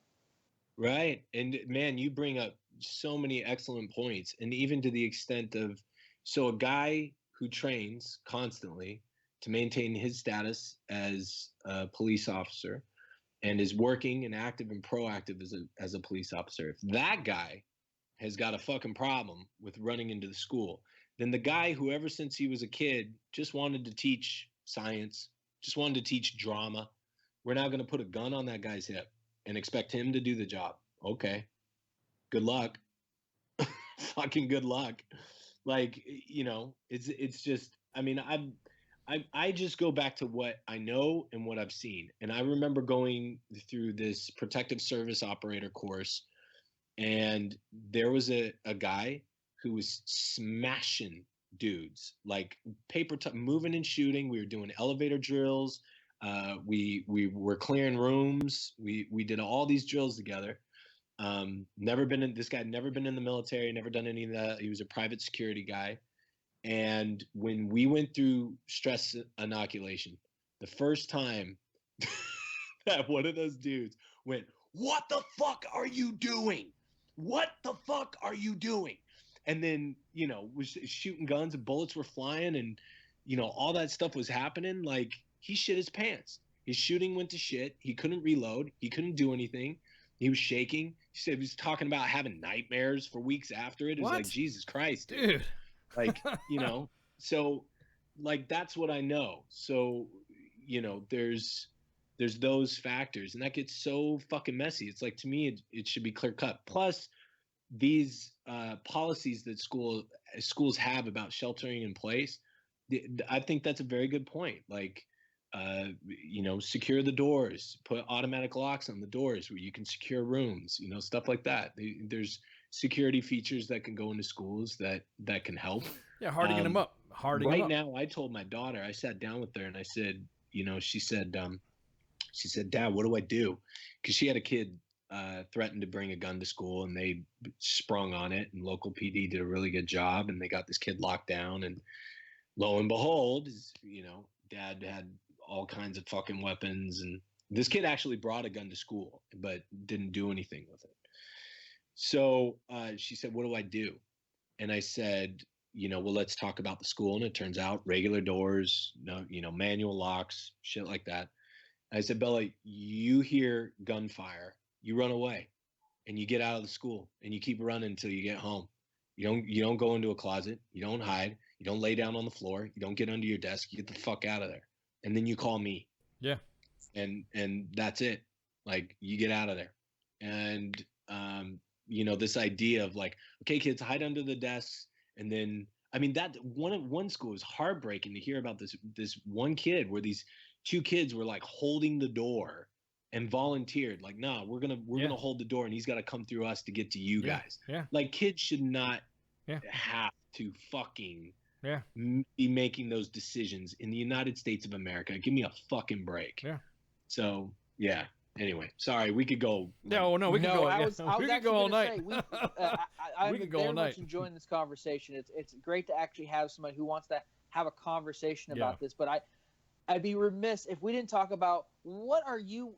And we talked about it before you jumped on. I saw that you've got some new stuff coming out. And I was like, man, I need to get, Simon on here. Yeah, you came on the show for like a movie or something like that, right? I mean, you got stuff going on. What's going on? What's going on, man? You guys are fucking great, dude. I love it. It's a hell of a segue. Speaking of guns. Yeah, speaking of guns, go right ahead. Well, and there's that thing too, and I do need to touch, and then I'll talk about what I'm getting into. But there is this idea of like, oh, you make movies with guns in it. Well, that Tommy Lauren quote, like, anybody who's picked up a gun in a movie should be ashamed of themselves and shouldn't talk about gun violence. It's like, you know how much fucking violence is in the Bible? Like, what are you talking? What the fuck are you talking about? Like, one's fiction, one's nonfiction. What are you? Like, what in God's name are you talking about? Taxi Driver is one of the most fucking violent movies I've ever seen. And greatest. And it was a good movie too. And there was nobody in the 70s that was picking up a gun, walking into a classroom, mowing down 20 kids. Like, you know, there's other factors. And side note, like, we have too many of these people that have zero life experience that are capitalizing off of the hatred of that people have against each other. And Tommy's one of those fucking people. Like, this girl has done nothing but walk into a newsroom and say, "Hi, I'm Tommy," and they say, "Great, Tommy, here's a job. You know, you got a cute smile and you're opinionated. Let's put you on the air." She dates a lot of veterans that she hasn't ever served. You know, I know 6 of them personally.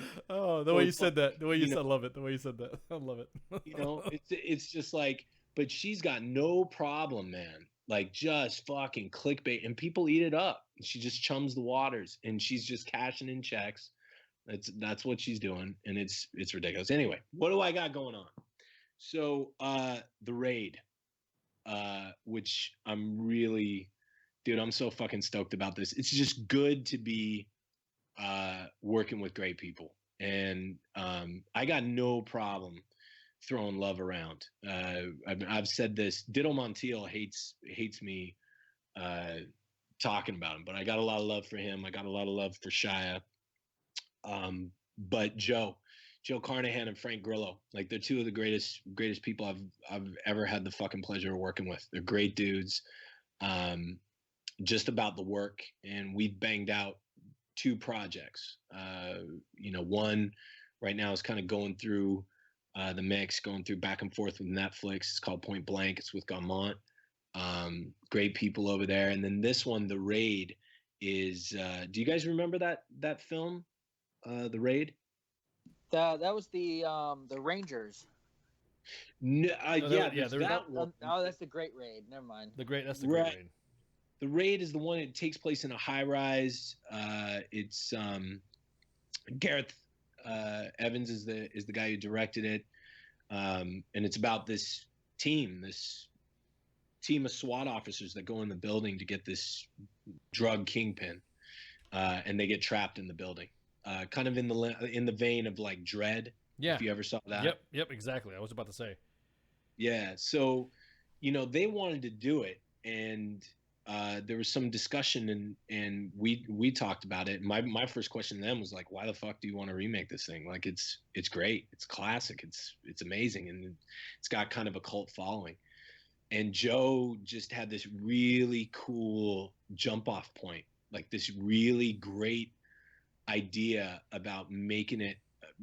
You find out in the original Raid that these 2 guys are brothers, and it's kind of like a byproduct of the story, and shifting that to kind of make it like the central theme, like 2 brothers. Like, why do we fight the people that we love the most?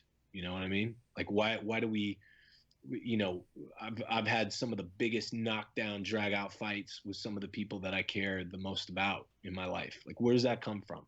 Like, and why do we do that? And so, you know, submitted multiple drafts. We went back and forth. It's always, you know, a fucking great time getting down with Joe. Joe and I sat down one time and over a weekend, and I got more done in that weekend than I have 6 months fucking around on my own. It's just really great to kind of riff off somebody. And his movies are fantastic. Smoking Aces, The Gray, Narc, Stretch. I know what you're talking about. Yeah. So this is the remake of The Raid Redemption. Yeah. Okay, gotcha. Yeah. And it's not really a remake. I mean, Frank says it all the time. It's like a reimagining, and it is. We've found a way, and I'll just say this. You know, it's in any raid, you got to have an extraction. Yeah, exactly.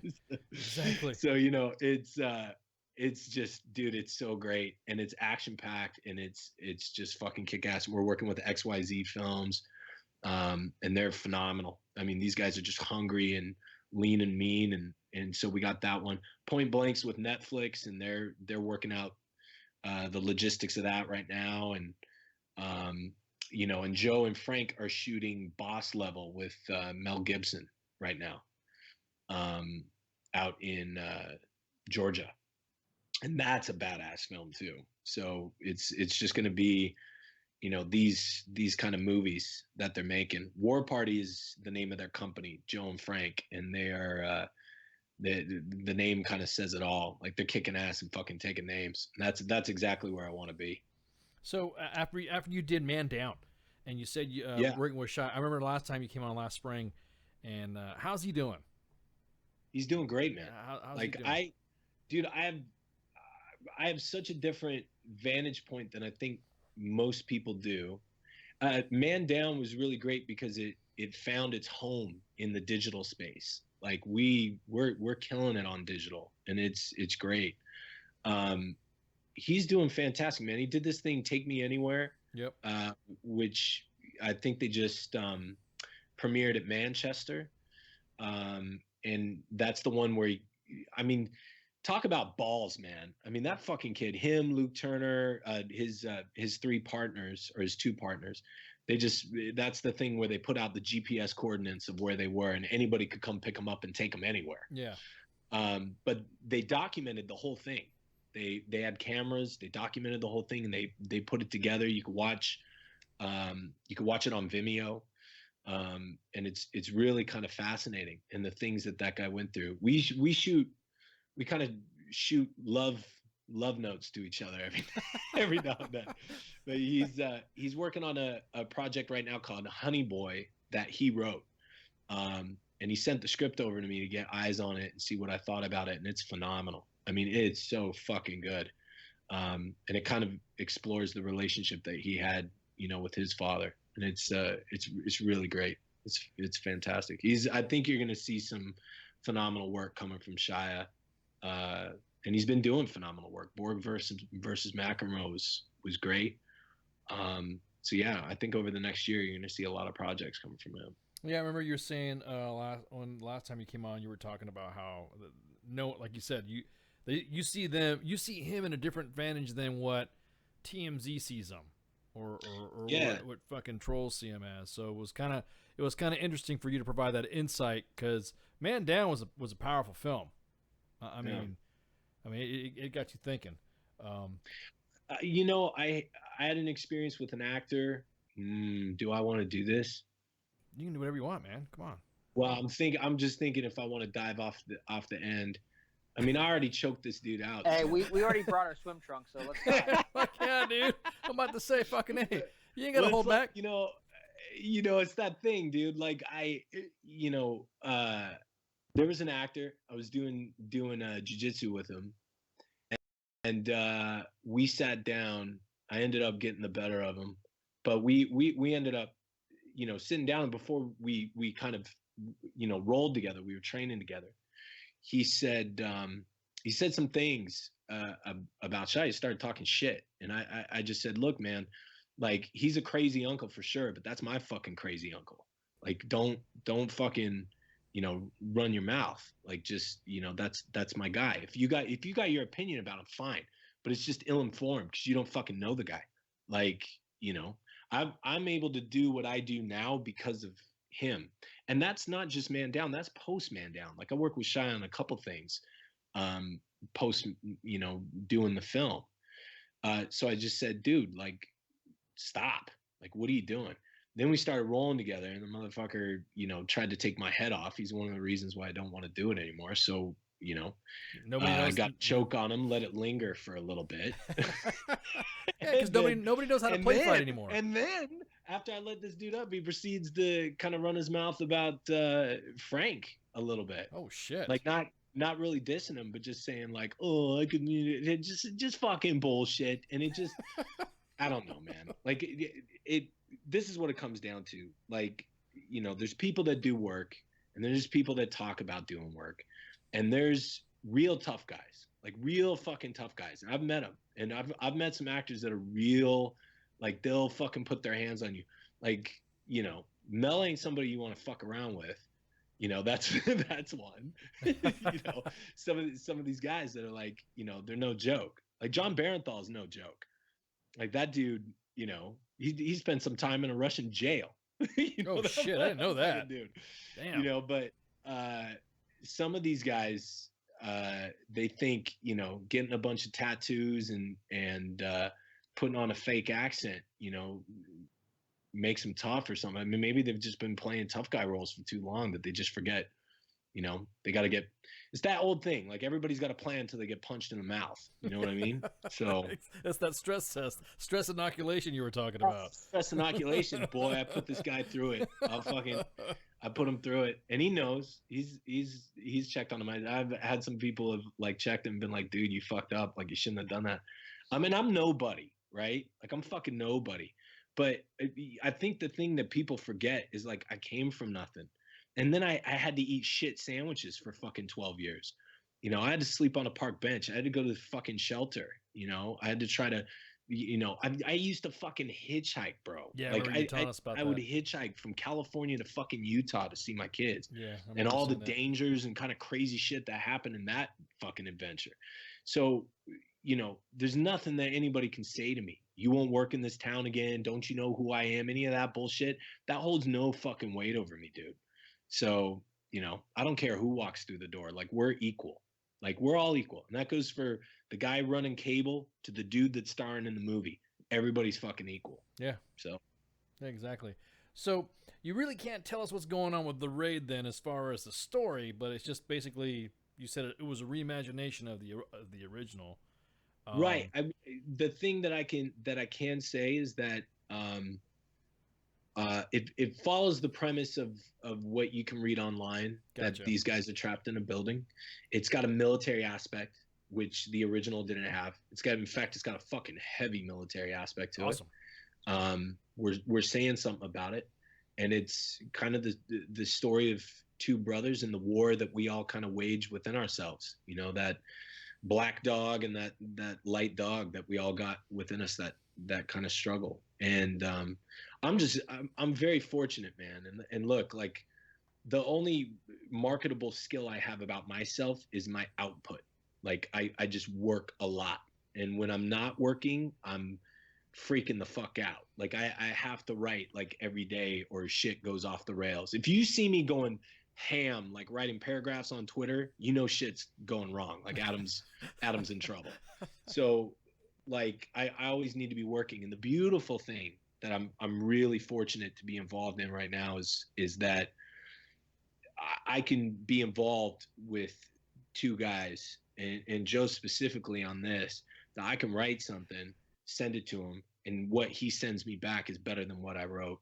And we just kind of riff off each other. I mean, I told him this personally, you know, I handed him a Prius and he turned around and was like, "Oh, that's great. Hey, I rebuilt it. Here's your McLaren." You know, yeah. And this is Joe Carnahan, right? Yeah, he's a bad motherfucker, dude. Like as far as and I love that. I love, you know, I'm not here working in this town to be, you know, jumping in the ring with some guy who wants to get noticed on the college circuit. You know, like I want to be swinging on heavyweights, and Joe's a heavyweight. So when you submit something, he kicks it back to you, and it's all about the story. There's no ego, there's no bullshit involved. It's about how do we make the best product? Like how do we do it? And the Raid as it is right now, the script that's there right now, I talked to XYZ this morning, like, and everybody's in agreement. This is a film we'd all stand in the rain and the snow to see. It's action packed. It's fucking great. I can also say it takes place in Caracas, takes place in Venezuela. Oh, nice. Yeah, and there's a heavy, you know, American military component. Who's some of the stars in it? Can you discuss at least who's in it? Who's gonna? I can say Frank's attached to it. Okay. Frank's in it. Frank's a bad motherfucker too. he's great. And that's it. But I'll tell you what, man, the second that thing goes live, I'll give you guys the scoop. There's a couple people that I know that once the info is getting ready to go public, I'll let you know. Hell yeah, dude. Appreciate it. It'll be great. Well, I will appreciate it. Let us know what you need, man. We'll help you with that shit. Fuck yeah. Yeah, man. Dude, boss level is going to be so, I mean, and look, anybody who's listening to this is going to be like, "Oh God, this guy's just like on all fours, just, you know, ski pulling. You know, he's just he's fucking sucking dick, and that's just not what's happening. Now we go back, man. We go back. Go back. And dude, I love my shit. Like, I love what I write. I love, and I feel very passionately about the scripts that I write and what I'm involved in. But Boss Level is probably one of the best things that I've read over the past 5-10 years. Like, it's such a great concept, and I think you guys are going to be excited to see it. And yeah, it's Frank and Mel Gibson and a bunch of other people, but they're shooting that right now. It's going to be great. That's awesome. And Dito Montiel, I don't really that name. I what other works is he involved in? So Dito did he did Boulevard, A Guide to Recognizing Your Saints. Boulevard was written by this lovely man, Douglas Sosby, and Tracy Falco, who's involved in that. She's actually the one who connected me with Joe years ago. Great people. Dito's also just finished a film called The Clapper, which is great. That's got like Ed Helms, Amanda Seyfried, or Seyfried, or however the hell you say her name. But it looks fantastic. He did Fighting with Channing Tatum, Empire State with The Rock. So he's done a bunch of stuff, but he directed Man Down, and he's just a lovely, lovely human being. I fucking love that guy. He's a great dude. It's fucking awesome. Adam. Yeah, great guy. Where are you guys based, by the way? Where are you guys at? We're based out of the Pentagon, the Alamo, and Area 51. everywhere and nowhere. We're ever because due to the staff that we have, like currently I'm still in, so the Army really gets the ass when we're on air. And Flash is in, and there's a couple individuals here that are in, and we have veterans and active duty that are part of the staff, and so we have methods of communications that are from that we can only say the Pentagon, the Alamo, and Area 51. That's amazing, dude. So, that's amazing. So it would be a good story. We'll talk off air because I'd love to meet up with you guys. Get you guys we can grab a cup of coffee or a beer or something. Damn. Okay. I heard beer. Yeah, I heard beer. Yeah, I heard beer. Well, hey guys, hey, I'm gonna go ahead and we'll take a break right now. But hey, and then that way you guys can get that information from Mom. We have Adam G. Simon, the screenwriter of The Raid. Can't wait to see that. Also, screenwriter of The Legend. The Legend, the Man. We go way back. Hey, thanks again, man, for coming on. We definitely 100%. And The Raid, that's it's a Joe Carnahan, Adam G. Simon creation. 100%. His name comes first on that bill. Okay. All right, brother. Well, hey, we're gonna take a break right quick, and then we'll be back. Shots. Go. Well, it definitely is all about the visuals, although pretty sure it's illegal. This station is now the ultimate power in the universe. I suggest we use it. The voice of U.S. Army, WTF Moments. This is WTF Nation Radio. I find your lack of faith disturbing. I am here determined to stop this future atrocity. Everything stated on WTF Nation Radio is to be considered the opinion of the person that stated it, and not an official representation of WTF Nation Radio or U.S. Army WTF Moments. Price does not include tax, title, or license. Some assembly required. Each item sold separately. Batteries not included. Objects in mirror are closer than they appear. If conditions persist, contact a physician. Individual results may vary. Keep out of the reach of children. Avoid prolonged exposure to direct sunlight. Keep in a cool, dark place. And please enjoy the show. Shots.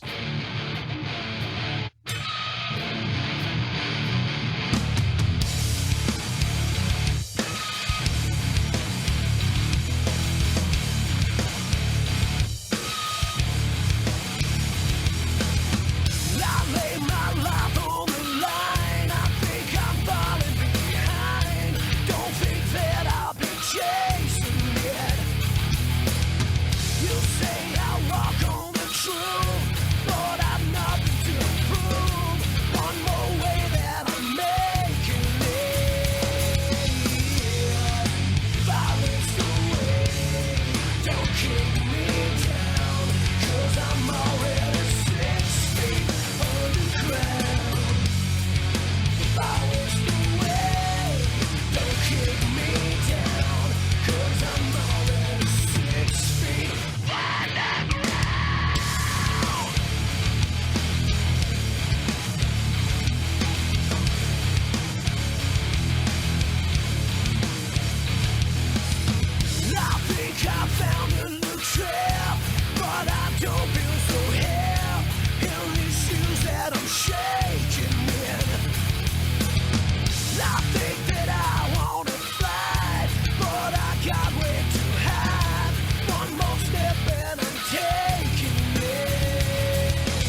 love visuals. The voice of U.S. Army, WTF Moments. This is WTF Nation Radio. Good evening, boys and girls. This is Tim Kennedy. I'm a Special Forces sniper, a Ranger qualified Green Beret, a UFC fighter. Please listen to us and the shenanigans that we're going to say. We will insult you. There will be racial slurs. We will be sexist. We will offend you. But there will be magic, and a unicorn will be raped. So enjoy the show. Thank you for listening on WTF Nation Radio. Yeah, we're back. Man, that was a good interview. Shit. I'd have to agree. I think either the interviews are getting too long, or we just talk too much, or what? Damn, that was the second. It's like the third interview we've had. We've had a guest just sitting there and just rant and blab and rubble, and all that. I love it. That's what it's all about. So again, thank you, Adam G. Simon, for coming on. It was awesome to have you on again. He is a repeat WTF Nation offender, so he's cool. He's family, so he's been with us from the beginning as well. So always great to get some of that love back. Appreciate it, man. Wow, and he invited us for beer. That's what I'm talking about. We got to find out where this keger's going to be at so that we can meet up. You could turn down beer or even coffee. How about that? Well, you know, he said a coffee or a beer, so here we go. Now, he didn't say what size beer, so he better, you know. I'm all about the, you want to give us a beer, huh? Okay, we'll give us a beer, all right. I'll take me some, do they make Tecates and kegs? You're damn right they do. Man. You and your Tecate. I fucking love it. Tecate, Modelo Especial, or Rolling Rock, depend. You know, that's usually my, or Stella. I like the light beer, light Pilsner type beers, you know what I'm saying? Or depends if it's like Jack. That's my whoa, oh, Jack. Oh, Jack. Telling you, man. That was one of those things too where that you enjoy yourself when you get invited like that. See, that's awesome. WTF Nation, we want to make sure that we have all sides of the coin come on here and talk shit. Very civil conversation about guns, Second Amendment, and stuff like that. You get to say your piece, we get to say ours. No one's screaming at each other. It was awesome. I love it. It was a great discussion. It was great. I mean, that's the way a conversation about gun control, and you know what I mean? We both agree on some things, we disagree on the others, and it was cool. We're not screaming at each other, talking about all this other shit. So again, Adam G. Simon, writer for the movie The Raid to come out, and oh man, we just might, I don't know, I think about that stuff you put in that chat, give it to the fans, man. There's some badass shit. So anyways, yeah, so to continue, we're still following the breaking news that the Florida State Assembly has already passed through their first hurdle to get a raising the age limit of weapons from purchasing of any gun, 3-day background check from 18 to 21, which, you know, yeah, there we go. That's it. I mean, I said I got mine. I shouldn't say that. I believe you're way past 21. I was about to say, well, I've been 21, 4 times already, so. Oh, okay. I've got, I'm 21 with 13 years of experience. There you go. I'm old. There's nothing wrong with that. But my biggest thing is that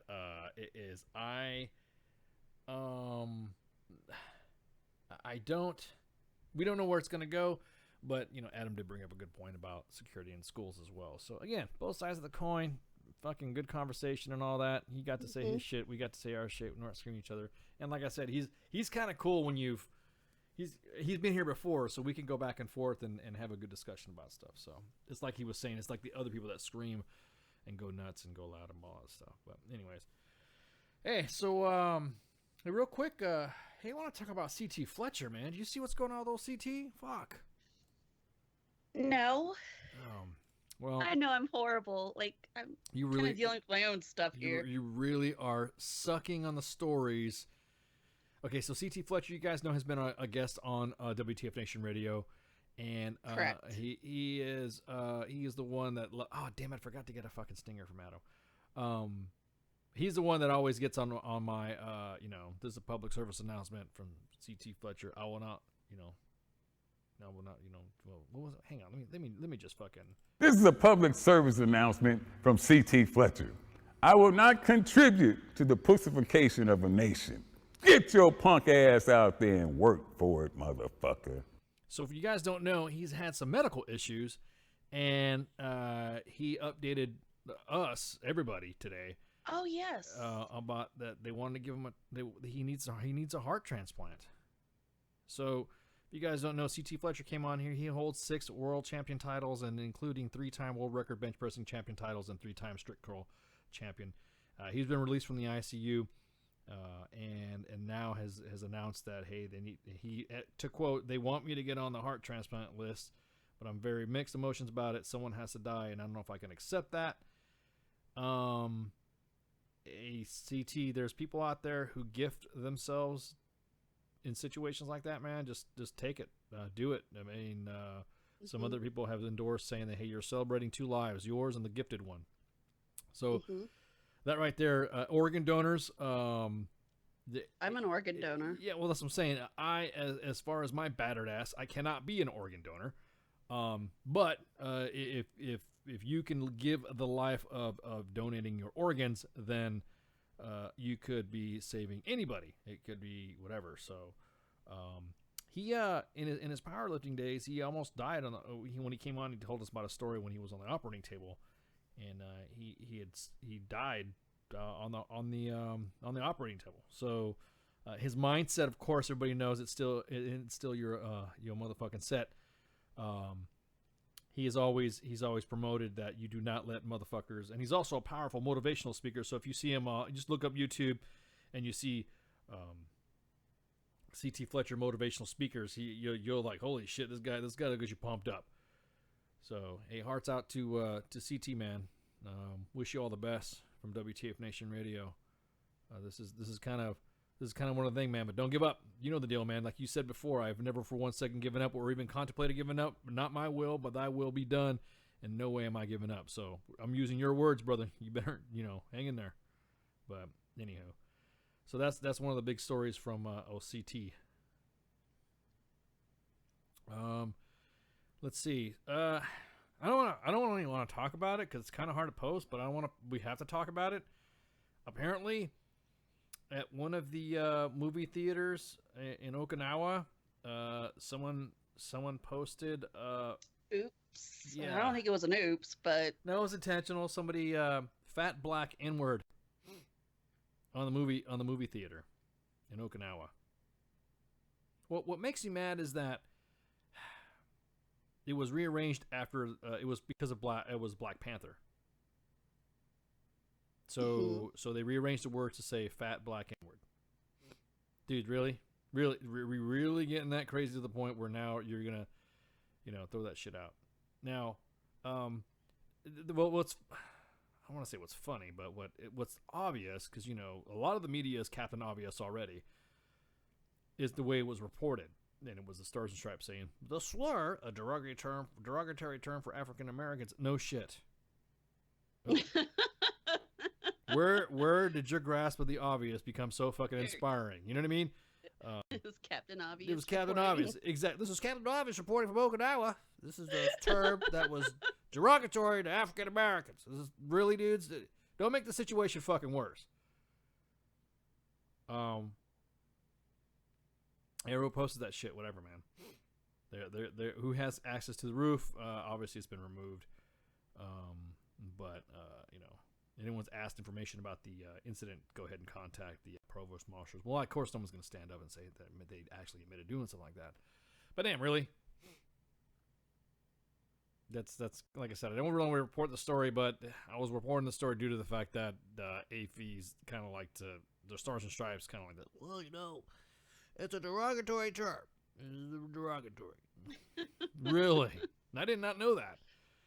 So it seems like everything, with the whole racism thing, it's kind of dying down.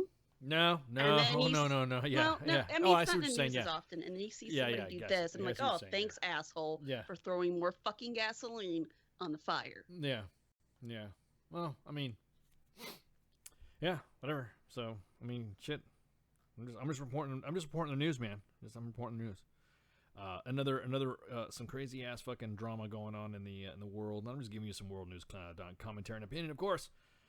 Is that Indonesian villagers kill a rare tiger after it was believed to be a shapeshifter. What? Yeah. So. Is this Saturday night? This isn't like. No. This okay. Is like I was gonna say this is something that J Ready would read. No. This is like straight up a fucking Sumatran tiger, which is like rare, I guess. And the villager's like, ooh, it's got like heebie-jeebie powers and shit because it's shape-shifting, and so let's go kill it. Did they drink its blood? They disemboweled it, so I guess part of it's a tradition for killing shapeshifters. They investigated the killing. Everyone's like now jumping in there to go, oh, let's go see what's going on. No, it's too late. They killed it. They hung up his body for display. So if you look it up, Indonesian villagers kill rare tiger, you can see videos. And Adam, hey, look, I don't live in that. Look, the tigers over there eat fucking your kids. You know, like the boa constrictors and the anacondas, they eat your kids. So if you're having drama with the wildlife too, I mean, that's just part of it. But then again, man doesn't really supposed to be living with the wildlife. But enough of that. Yes, he was. C.T. Fletcher was in the Army. He was. So that's one of those fucking another stories. I'm just reading over the fucking stories because wow, normally we have a lot of stuff queued up for the third segment, but when your guest comes in and blows and says the whole says your third segment in the second segment, it was a good fucking interview, man. Adam knows how to know. I like the way when we talk with Adam because he throws that shit out. He throws it out, and I love it. But anyways, yeah. So that was a whole thing about that. Everyone's like, "Look, stop, shut the fuck up." I was gonna talk about this in Sergeant's time, but now the video of the four special operations soldiers that were killed in Niger was released. Yeah, I haven't watched it. I've heard. So here's the thing. Everyone's pissed off now that the video's out, and I'm thinking, if anything else. You cannot demand the truth and demand transparency and demand that we find out what happened, and then when you are presented something of what happened, get pissed off about it. One of the pages, SOFREP, which is a military themed website and social media group as well, just like the main page and us. They released some of the video, and Jack Murphy even said specifically, "Hey, look, if you're gonna fucking bitch about wanting to know the truth, and the truth is shown, don't bitch about it." You know what I mean? And I'm paraphrasing. I'm not quoting him verbatim, but the video was released. Honestly, think the guys went down. They got ambushed under heavy fucking fire. I mean, heavy fucking fire. The last kid standing was laying fire down, trying to pull his buddies and trying to save his friends. I think that kid should get a medal more than just what he should be getting. I think that's Silver Star Distinguished Service Cross action right there, because we saw through his helmet cam exactly what happened. How much fire he was laying down, what he was trying to do, the talking back and forth, trying to get to his buddies, trying to get, you know what I mean? It showed. Like I said, it's hard. It's the best thing you need to do is if you feel squeamish about watching the videos of that type, watch it without the sound, because it is a militant video. So it's got all their fucking stupid propaganda messages and all their fucking their wavy fucking and it says on music and shit and all that. And they added some extra shit in there that everyone says is not true. It's not part of what happened. So the best thing to do is to watch it with the sound off. That's what I always tell people. If you want to watch something, just watch with the sound off, so that way you can see what happens, and you can kind of you can see. I mean, you could see it as opposed to hearing. You can clearly see that they were ambushed. You can clearly see that they were under fire. You can clearly see one of the soldiers had a fucking helmet cam that had everything that was showing. I mean, it was literally, it was so, I mean, damn.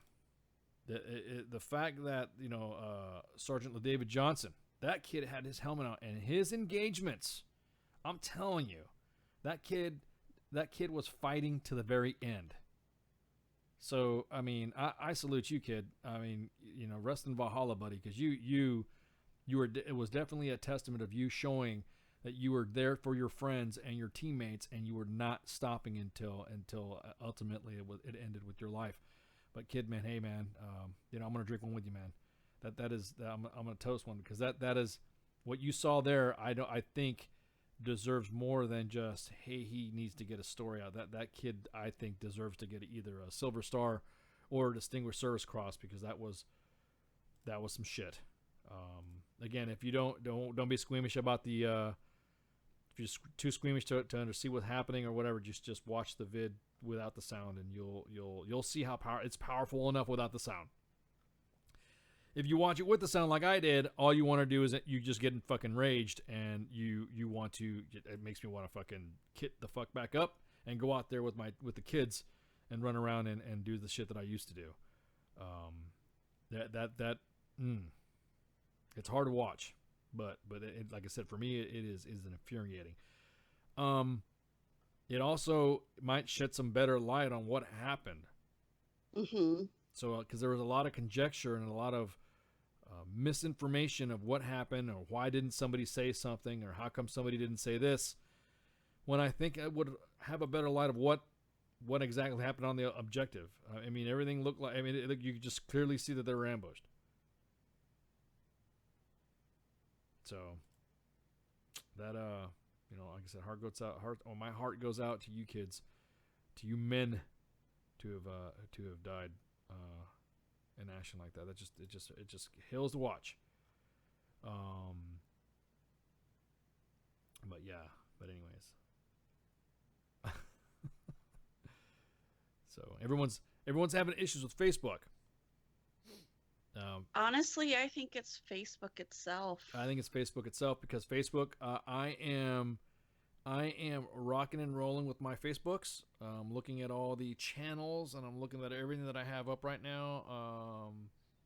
Everyone's telling me, hey, good point, or commenting on what I'm saying right now in real time. So I'm guessing that we're good to go on the sounds on that end. If my Facebook Live's showing me a 5x5, mixer showing everything's good, YouTube showing good, so everyone's got pumped, is getting their shit. Look, Facebook's going through some crazy ass algorithms now. Yeah, I've seen that. You notice a lot of the stuff that we have showed, and it's also biting Facebook in the ass, because now nobody wants to do fucking their business and shit on Facebook. Which is it's almost like a necessary evil. You don't like the radio, but you want to hear the radio, but you don't like what's on the radio, so you start tapering down your shit. But anyways. Well, if they wanted to, because obviously they're doing this, I guess, in order to make money by, excuse me, people boosting their post. Well, that's the reason why you pay for it, right? You pay for your fucking to boost your post, and that's it. You should be fucking good to go. Yes. However, if they wanted it to be this way, then this is how they should have started it, instead of having it as a free service like exactly. Facebook Live. Exactly. And then, oh, by the way, we want you to pay for it. Yeah. But at the end, yeah. Oh, because we're realizing that, oh shit, we could be making money from this. Yeah. Motherfuckers. That's what it kind of seems like to me. Yeah. For what you guys don't know what's going on, there's a lot of stuff going on Capitol Hill. Holy shit. If you guys and there's something about what's his first name's Sam. He was Trump's political advisor. You know, that's the guy who was talking about Sam. Yeah. Sam Nunberg. Sam Nunberg is going to be called. If he's called before a grand jury, he says, "Nah, I'm not going. Fuck you. What are y'all going to do? It's mean to me." He even said, "Let him arrest me. See what happens." Wow. So hang on, let me see what the news peeps are saying. Please don't fucking mind me. Again, we troll everybody. I think well, I'm not the king troller like Jose, but the fucking Jose on Twitter, y'all gotta follow him. Really? Is he? I know he sends me screenshots of some of the shit that he's like in a fucking Twitter war right now with with some fucking with Rob Porter. He wants to fight Rob Porter. I've been like, there's been a couple Twitter wars that I've been following this afternoon, and I've just been sitting here sipping my tea, just enjoying my popcorn. He showed me the screenshot. Look, I'm challenging this guy. I'm like, that's Rob Porter, dude. He's like, that's the guy that beat up that chick. He's like, yeah. Watch this. And he's fucking like sitting up fucking octagons. He's like, hey, I need a pic of this. I'm like, okay, cool. What's this for? He's like, and then he shows me the screenshot of who he's trolling. I'm like, oh, dude, man, he's not care, man. He does not care. Has he been put in timeout on Twitter yet? I don't know. I know that he'll send me a message in Facebook saying, hey man, good show, or hey, this is good shit, or whatever. Oh, I didn't know that. You know, he'll throw a couple commentaries. But I mean, all of his Twitter war stuff and the main page office. Oh my God, he was just trolling some motherfuckers. And this is one guy who was attacking Crispy. And, yes. Crispin Burke, our own Crispin Burke, that has come on WTF Nation Radio a couple times and is one of our fave columnists and writers and all this other shit. He's one of them. I guess you could say he's part of the WTF Nation think tank. Can we say he's like part of the Center of Excellence too? We can. I guess you could say he's part of the WTF Nation think tank. Crispin Burke is who we're talking about. And some dude was like fucking with him, and the next thing you know, everybody started dogpiling on this guy, going after Crispy. It was fucking awesome. And then Jose was like, I need a graphic of this. I need a graphic of that. Can you send me a picture of this? Can you send me a picture of that? And I'm like, okay. And the next thing you know, I'm seeing the fucking screenshots in the inside the office. I'm like, oh my God, Judge, Big Boss. Fucking Jose, everybody's trolling, and to the point where now everyone's dogpiling on everybody, and I'm like, whoa. So the love said, I would sip on my tea and eat my popcorn. That's why I do those gifts out there. Oh my God, man, really? Is he really fucking throwing that? I was like, fuck you. This is unreal. I think it's funny. I mean, I just think it's funny. So. But anywho, yeah. So I guess there was some drama going on. It was a YouTube pilot going off on Crispy, and then this guy started throwing out this whole fucking bio and all this other shit. Started talking about whatever, and then somebody trolled him from someone else that was part of the Crispy Coalition, and decided to fucking say this, and this, and then the next thing you know, oh yeah, well let me look at this, and the next thing you know, parsecs being blown, fucking pictures from Google. This guy's trying to say, and it was just awesome. So hang on. Here's what Sam Nunberg said about being freaking what you choose. 3 hours going over all my emails with Roger and with Steve Bannon, and then they wanted emails that I had with Hope Hicks, with Corey Lewandowski. Are you giving me a break? It's ridiculous. It is the biggest joke to ever think Donald Trump colluded with the Russians. Are you worried about getting arrested? I think it would be funny if they arrested me. By the way, I think my lawyer's going to dump me right now. They ask things like, did you hear people speaking Russian in the Trump office? Who? Katie, I did not hear people speaking Russian in the Trump office, okay? That's ridiculous. Do you think that they have something on the president? I think they may. What? I think that he may have done something during the election, but I don't know that for Why sure. do you think that? The way they ask questions about anything I heard after I was fired from the campaign to the general election to even November 1. So that was Sam Nunberg. He was a former aide to D. Treasy. And he's already telling the Justice Department to eat a dick. Special counsel today. He's like, I'm not gonna do it. Let him arrest me. So I'm starting to believe like both sides were fucking pandering to the Russians. I was about to say, I honestly think the same thing too. Is like they're kind of like messed up on the comments there. I just. And Russia played us. Yeah, and Russia plays. They're like, fucking Vladimir Putin is like, oh look at. Oh, I shouldn't even imitate him. They might think I'm a Russian or something like that. Oh Look, it was President Trump trying to do this. And the next thing you know, fucking da. And the next thing you know, da. And they're all fucking da together and shit. And the next thing you know, they're fucking saying, oh, well, he's colluding with the Russians. Even though everybody, when you kind of look at it, like you said, you're right, Mom, everything looks like it's pointing to everybody was colluding with everybody. It's like one giant fucking circle jerk of politicians and collusions with Russians. And the only way they're going to be able to fix the issue or do anything about the issue is if they go after everyone. And we sure as shit know that they're not going to do that. And this is just a whole fucking waste of tax dollars and time. I just don't understand why we just can't fucking move on. Yeah, exactly. No, I agree. Totally agree. This has been going on now for... I think by the time he's out is when they're going to fucking try to do something. You know what I mean? Probably. Unless he wins the election or something like that. You know? I mean, I was listening to Fox News earlier today that he's already planning his next campaign. Oh yeah, I was about to say he already announced that he's running again because he says he needs 2 years. He needs if you're not campaigning now, you're not. Whatever. We'll see how that fucking turns out. I can't wait for the quips and the conversations with that shit. I just want to see who's running on the Democratic Party. But we won't know until. I think I should run. Go for it. Yeah, as a registered independent, but say I'm a Democrat and then like jump to the Republican and then jump back to independent like during, you know what I mean, to confuse everybody, just to say fuck it, just because I want to see shit burn. I want to see these guys fucking go nuts. ICE was supposed to be like trying to get reelected, and he tried, and he was colluding with Mexicans.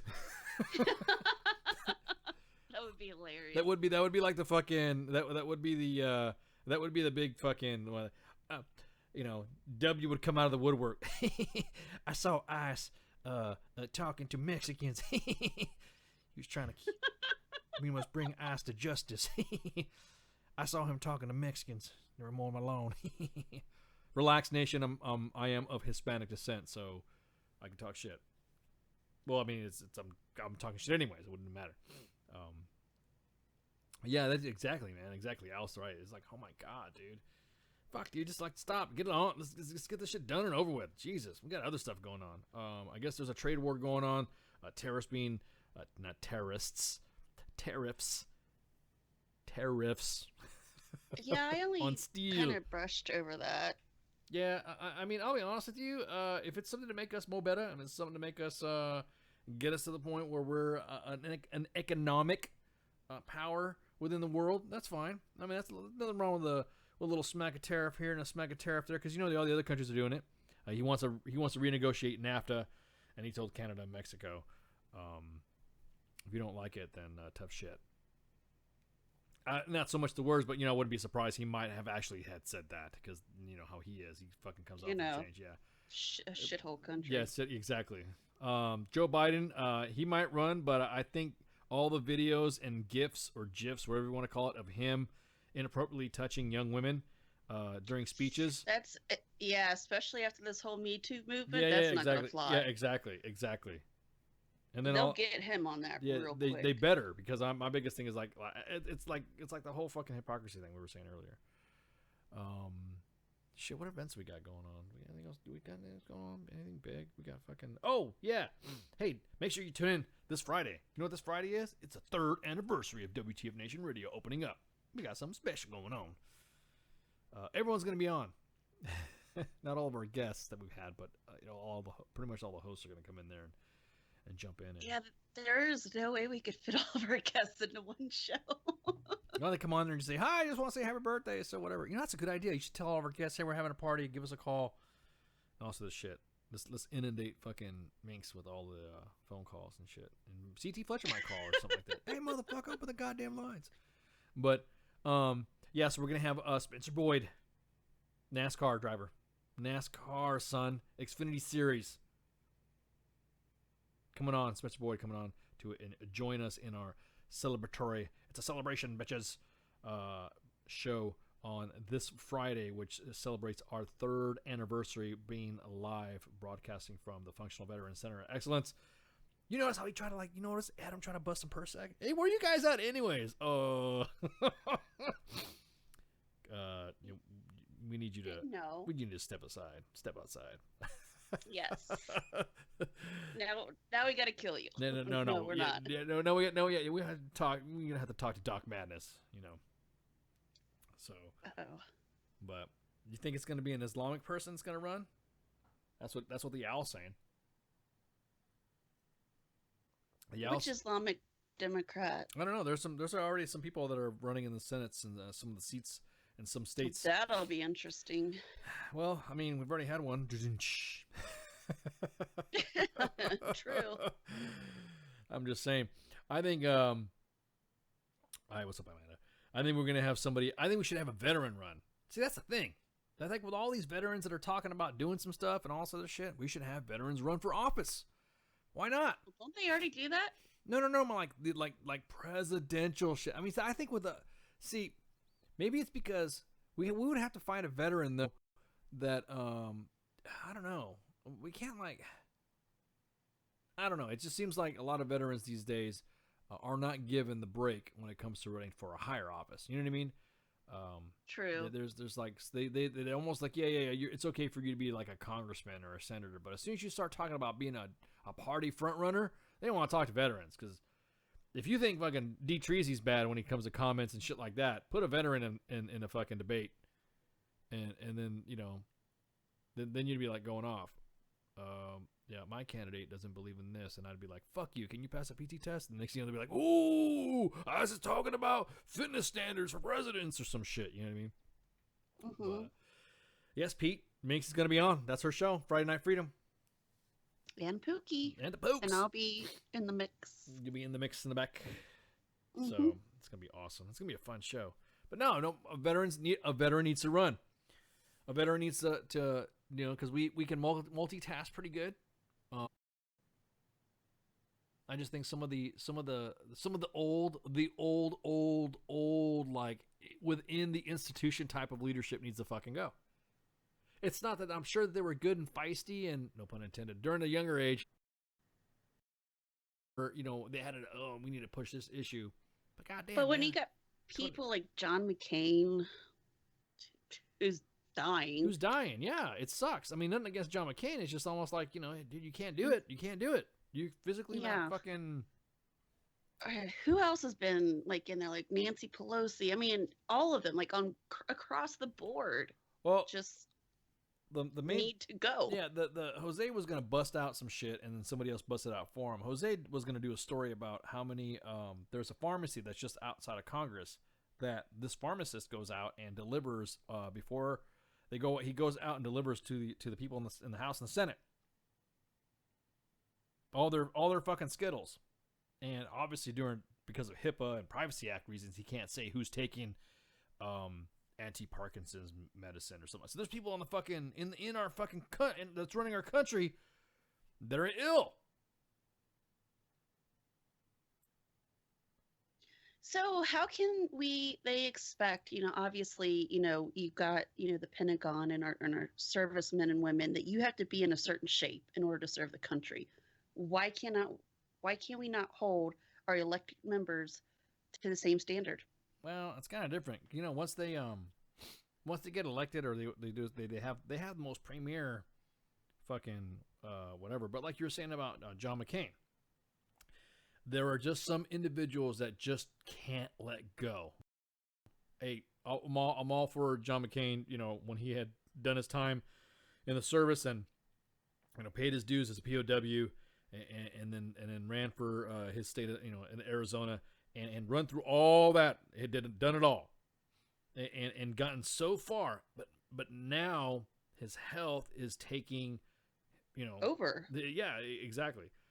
It's taking over and it's starting to distract because now if you say anything as somebody who is against John McCain, then you hate veterans, or you hate people going through cancer, or you hate a POW. Or, you know what I mean? Now, because of his state, no one is considering the fact that he could be wrong. I'll admit it. There's some things that I'm fucking wrong about, and just because I'm a veteran or in the military or whatever, doesn't mean I'm 100% right.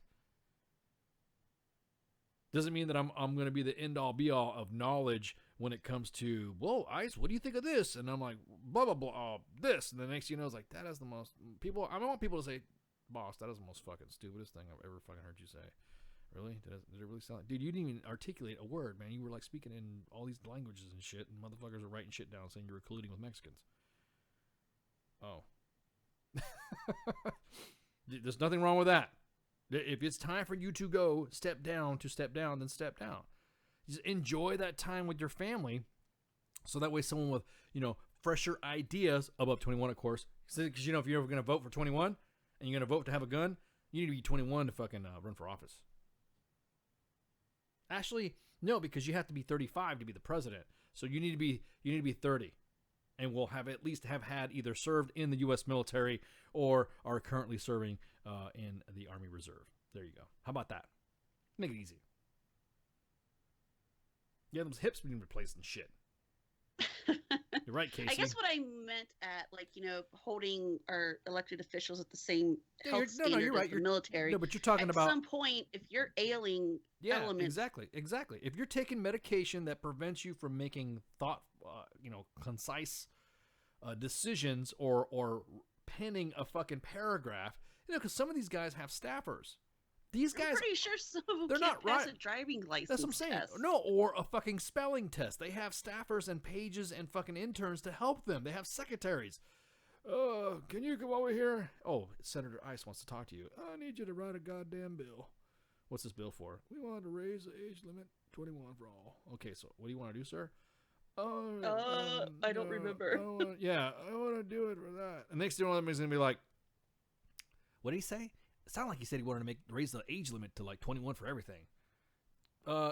Senator Ice, did you say 21 for everything? God damn it, yeah. Hookers, cocaine, drugs. I want it all 21. Okay, he said 21 for voting, 21 for the military. And see, that's what I'm saying. It's a lot of their staffers that write this shit in there for them, and they may not have said that. And then they repeat it back. Senator Ice, did you really meant to say that this, and this will give you a hooker? Yeah. See, he said yeah. Yeah, give me a hooker. Okay.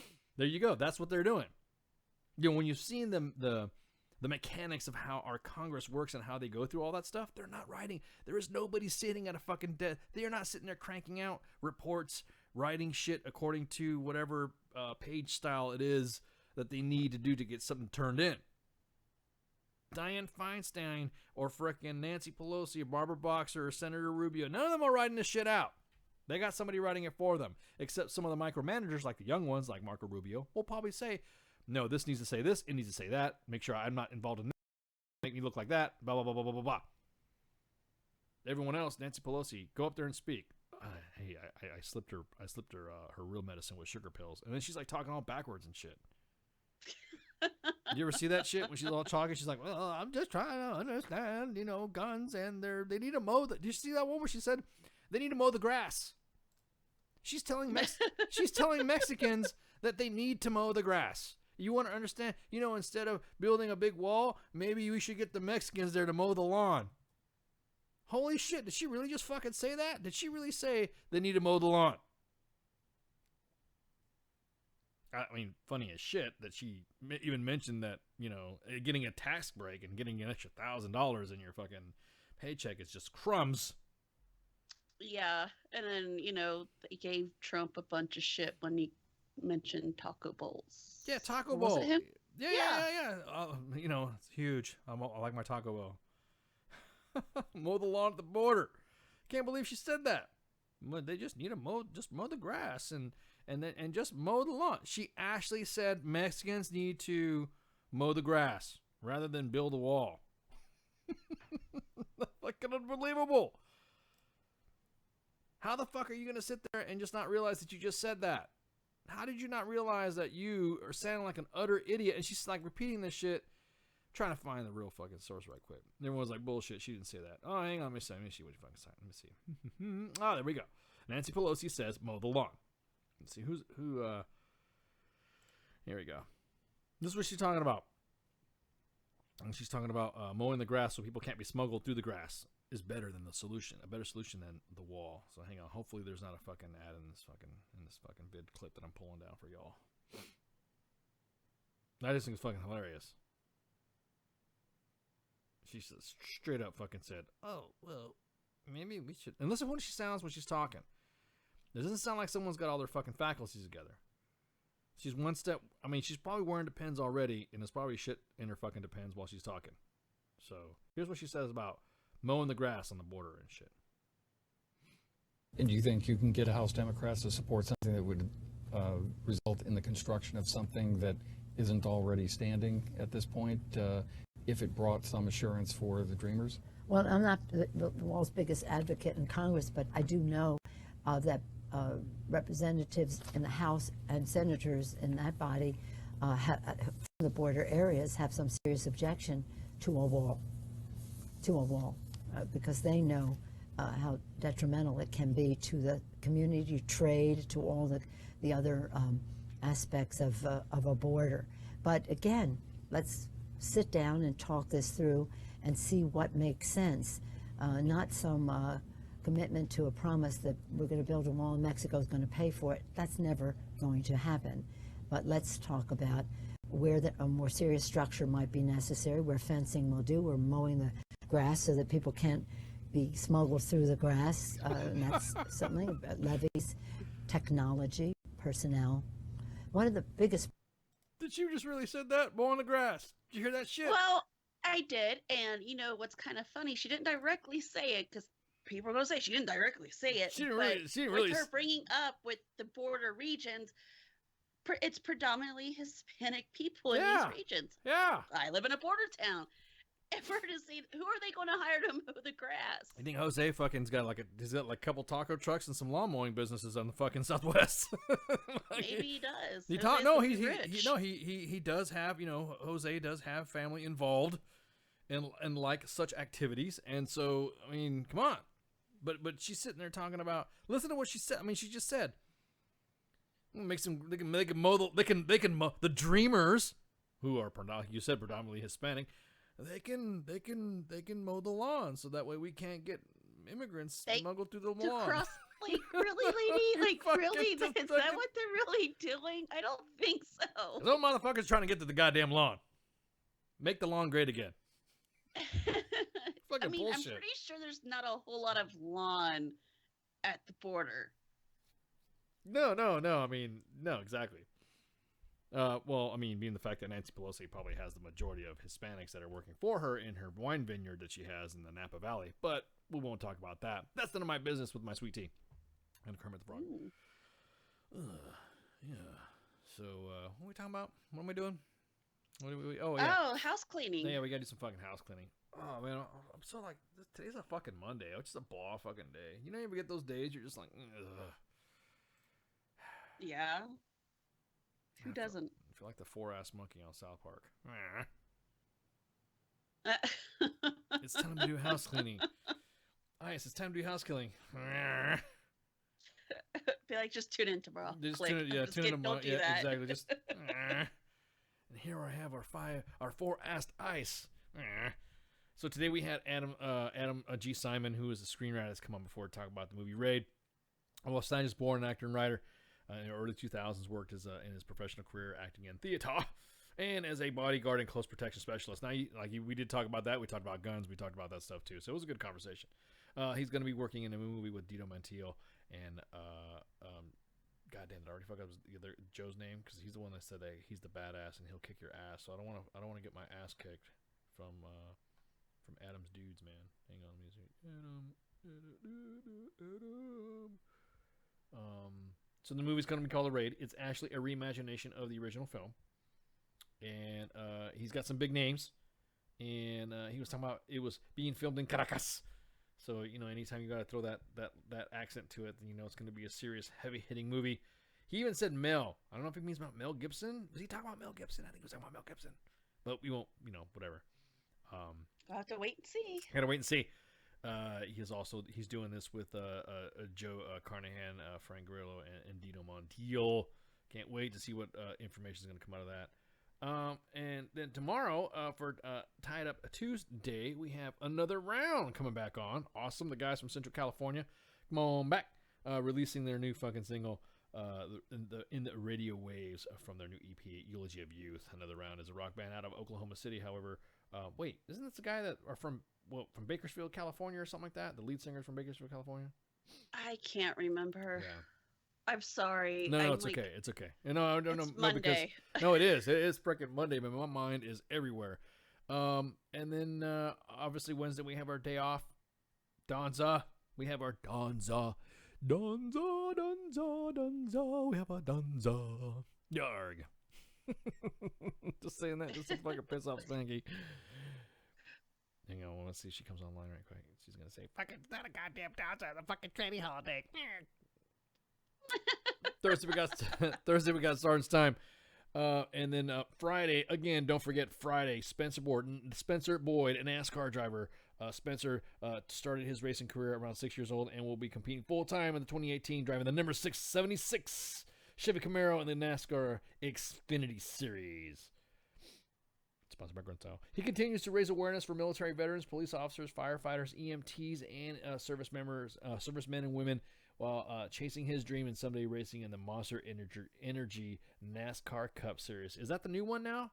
It's like it was a Winston Cup, then it was Sprint Cup, and then it was Nextel Cup. Nextel Cup. Is it Nextel Cup? Sprint bought Nextel. Yeah. What's the big one? Yeah, it's like the big leagues. You know what I mean? So he's in the big leagues. So he's gonna be here participating in our celebration on Friday the 9th, which is our anniversary, 3 years broadcasting on WTF Nation Radio. Can't believe that the Pentagon has put up with this shit for so long. Area 51 and the Alamo. We got a show every night, except for Wednesdays. We got a hey, if you guys want to throw some feedback, throw some shit out, hit us on the fucking on the page, on like the actual page of WTF Nation Radio. Contact us, shoot the shit with us. Hey, look, I want to know how come you guys didn't do this, or hey, I want to get a hold of somebody like that. Some of the audience feedback that we've had so far was, hey, can you put some of the notes in here so that way we can we know what we're looking for when we're looking for a specific podcast. So if you don't know, we'll have podcasts on there. Obviously, if you can't remember what day or whatever we had the podcast on, then just go ahead and scan through. We try to mark them and date, and then you can go ahead and reference them when we're looking through the little comments there. So write us again. If you write us, you can go ahead and WTFNation.com, go to contact us, and then you'll be able to see all the information on the live chats, which is obviously through Mixer. Schedule the team, donate, because all this runs on blood, sweat, and tears, but we also need to keep the lights on. So hit some donate button and kick a couple of coin over. We're not asking for much. Nobody here is making kajillion dara. We're all making 50,000 negative dara a show. So holy shit! Remember when everyone was talking about saying you guys just fucking have all this money and shit? We're thinking like, where the fuck is this money? I remember that. Yeah, we're like, okay. You motherfuckers are just like, well, this is this. You just can't come in here thinking you're all fucking just rich mother. I'm like, where are you getting this rich shit? Because I am getting robbed. But we do enjoy what we do. Yeah, it's fun. But I'm just like, don't be fucking sitting there talking about, hey, Senator Ice, what do you think? Oh, I think we should get more money. So, anyways, I got a show every night, except for Wednesday's training holiday, obviously, Ordonza. Like today, right now, is Monday edition with myself and Flash. And then we got Malma on the front desk. And then Tuesdays, we have Tied Up Tuesdays with Minx and Grey Cloud. Wednesday's the day off, Donza. And then we have Thursday Stars Time with myself, Mike Golf, and Doc Madness for the main page Madness as well. And then Friday is Friday Night Freedom with Meeks and Pooks. Saturday with Pooks and fucking J Ready. And then the Stoners on Sunday. We want you guys to contact us. We want you guys to give us feedback because there could be something we were not missing that we may not hear. There might be something that you might want to hear, or because we're always all hip to any ideas. I mean, as long as it's realistic. You guys don't do this, and then we realized we would have to go through some of it, and of course all the thousands of fucking fan mail that we get on U.S. Army WTF Moments and on WTF Nation Radio's Facebook pages. We also like to thank our sponsors from the Veterans Report, Jim Cannon. He's growing. He's picking up. The Veterans Report obviously giving you all the straight late news from Real Radio. I was to say like real radio as in like terrestrial radio. Means that If he says fuck on radio, then he'll get fined $50,000. And then, or if we come on there and we say fuck, I'll get fined. Like, so I was really hard that one time I was on there for an hour, and I was really, really. It was like holding a pee when you had to go to the bathroom and there was somebody in the door but was almost done and was about ready to come out, but you really had to go to the bathroom. That's how bad it was for me not to cuss when I was a guest on his show. And then, of course, the equine therapy greats at War Horses for Veterans down in Stillwell, Kansas. Love them all. Love them all. Patrick, Andy, Gary. The Browns, of course. Did I miss anybody? I think we're good. I think we got everybody. So, well, thank you, Amanda. You're awesome, too. Everybody's awesome. Everybody who listens in on WTF Nation Radio, all of you guys are awesome. All of you guys. Don't forget to click share and a like, man. Follow us on all of these social media platforms if it's got a .com on it. So it's Facebook /WTFNR, Twitter /WTF Nation Radio, Instagram /WTF Nation Radio. What else are we missing? What's the Insta? We got the Twitters. We got the Facebooks.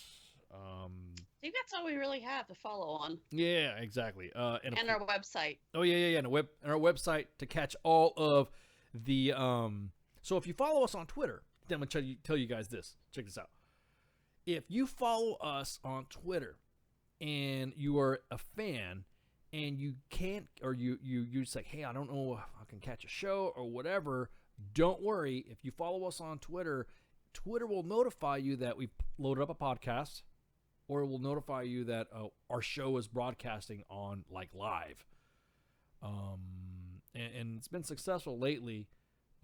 We've gotten some feedback, we've got some retweets and all that. So hey, we appreciate it. But again, if you follow us on Twitter, because I think Twitter is now starting to be the real quick instant, and Instagram real quick.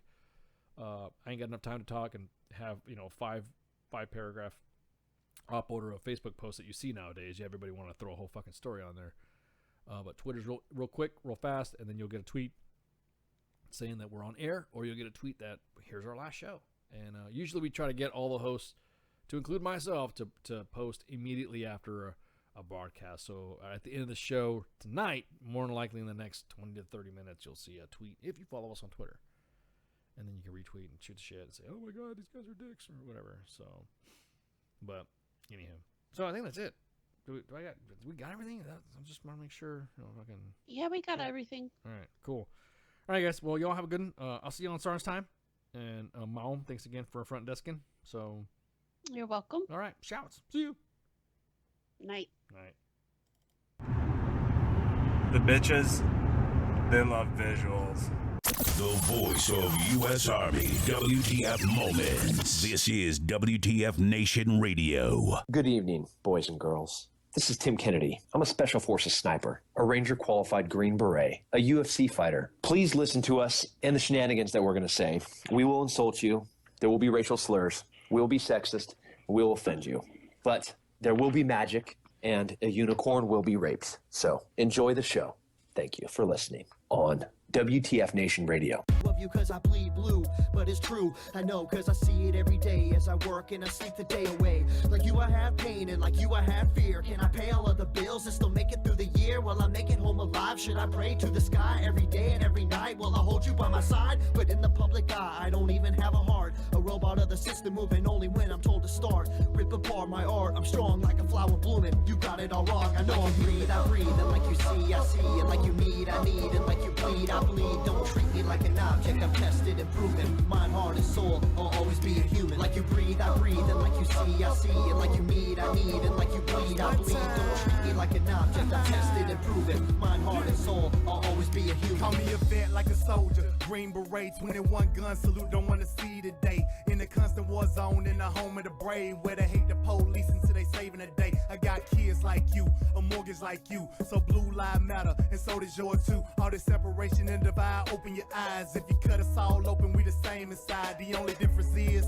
I run to the gunfight. Your peace when it's chaos, when the people don't act right. But I'm under scrutiny for trying to protect me. You pull a pistol and I'm shooting for trying to contest me. I got a quick second to make a deadly decision. The media betrayed me like a kid for a living. Like I'm cold with no heart, a brain with no thoughts, a body with no feeling, a life with no cause. Like you breathe, I breathe, and like you see, I see. And like you need, I need. And like you bleed, I bleed. Don't treat me like an object, I'm tested and proven. Mind, heart, and soul, I'll always be a human. Like you breathe, I breathe. And like you see, I see. And like you need, I need. And like you bleed, I bleed. Don't treat me like an object, I'm tested and proven. Mind, heart, and soul, I'll always be a human. I'm damned if I do, and damned if I don't. It's like every single time I say what's on my mind, they go for my throat, they spew evil words. If you are absurd, always grinding, grinning, and killing my soul with these verbs. Hold me down, like I can't gasp for air. I'm closed inside of a box, like I'm inside Fort Knox. Every time that I'm there, I don't know why they think that I'm different from you. All that's true is I'm a like you breathe, I breathe. And like you see, I see. And like you need, I need. And like you bleed, I bleed. Don't treat me like an object, I'm tested and proven. Mind, heart, and soul, I'll always be a human. Like you breathe, I breathe. And like you see, I see. And like you need, I need. And like you bleed, I bleed. Don't treat me like an object, I'm tested and proven. Mind, heart, and soul, I'll always be a human. Like you breathe, I breathe. And like you see, I see. And like you need, I need. And like you bleed, I bleed. Don't treat me like an object, I'm tested and proven. Mind, heart, and soul, I'll always be a human. Like you breathe, I breathe. And like you see, I see. And like you need, I need. And like you bleed, I bleed. Don't treat me like an object, I'm tested and proven. Mind, heart, and soul, I'll always be a human.